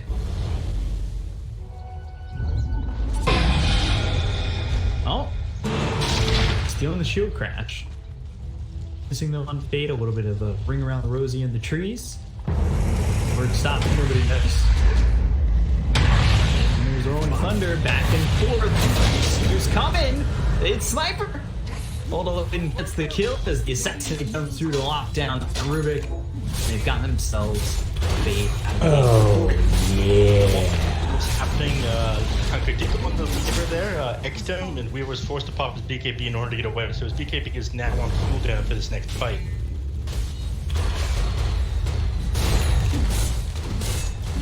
Radiant structures are fortified. Radiant's So let's see, how far back can you sit as Sniper? Yes. That I can even see the circle and continuing to assassinate flies through. That's gonna hit with the Dragon Knight. And now with Willow's down, they can survive with this. They will try and poke his challenge. We got the telekinesis flow coming. The Soulbind though, that breaks off of SCCC, I think. And now back onto it. Assassinated both these heroes. Now SCC is just dead. 64 seconds. No buyback. Assassinated both of them. They will get the kill here on the Chalice. Get buyback So there to the Weaver. Check out the Gyrocopter. They've got the buyback available on the Weaver, but not the Gyro. Assassinate Quads Internet XSS. This is making this fight so hard for Aster because now they lose the Night Stalker. He doesn't have buyback, and FY is continuing to do this. He actually doesn't have mana for another assassinate. That's how little mana he has, but they get the cover of the DK. He's got 77 seconds with no buyback. The DK has been popped by SCCC. Goes into the time lapse, and he's trying to kill off Somnus as well as level 11 as FY just sitting, waiting, wishing that he can get himself another assassinate. But he'll take the free trip back to the well, fill up on mana, and come back into the fight in just a moment. So OGA might be looking to rock and roll once again. 6 seconds until Jar Peppers pick up, and Double 11 is on the front line looking to disrupt both look up Fade and SCCC. Phantom's embrace. X. The torrent, they land in with the assassinate. FY takes out his target and an immediate GG. Coming from Aster after that. So with one shot on the gun, FY gets the GG call from Aster. Is it in your pubs? It feels like it's in everybody's pubs. I hate to see it, but they did it. The position 4 sniper, that Aghanim just felt.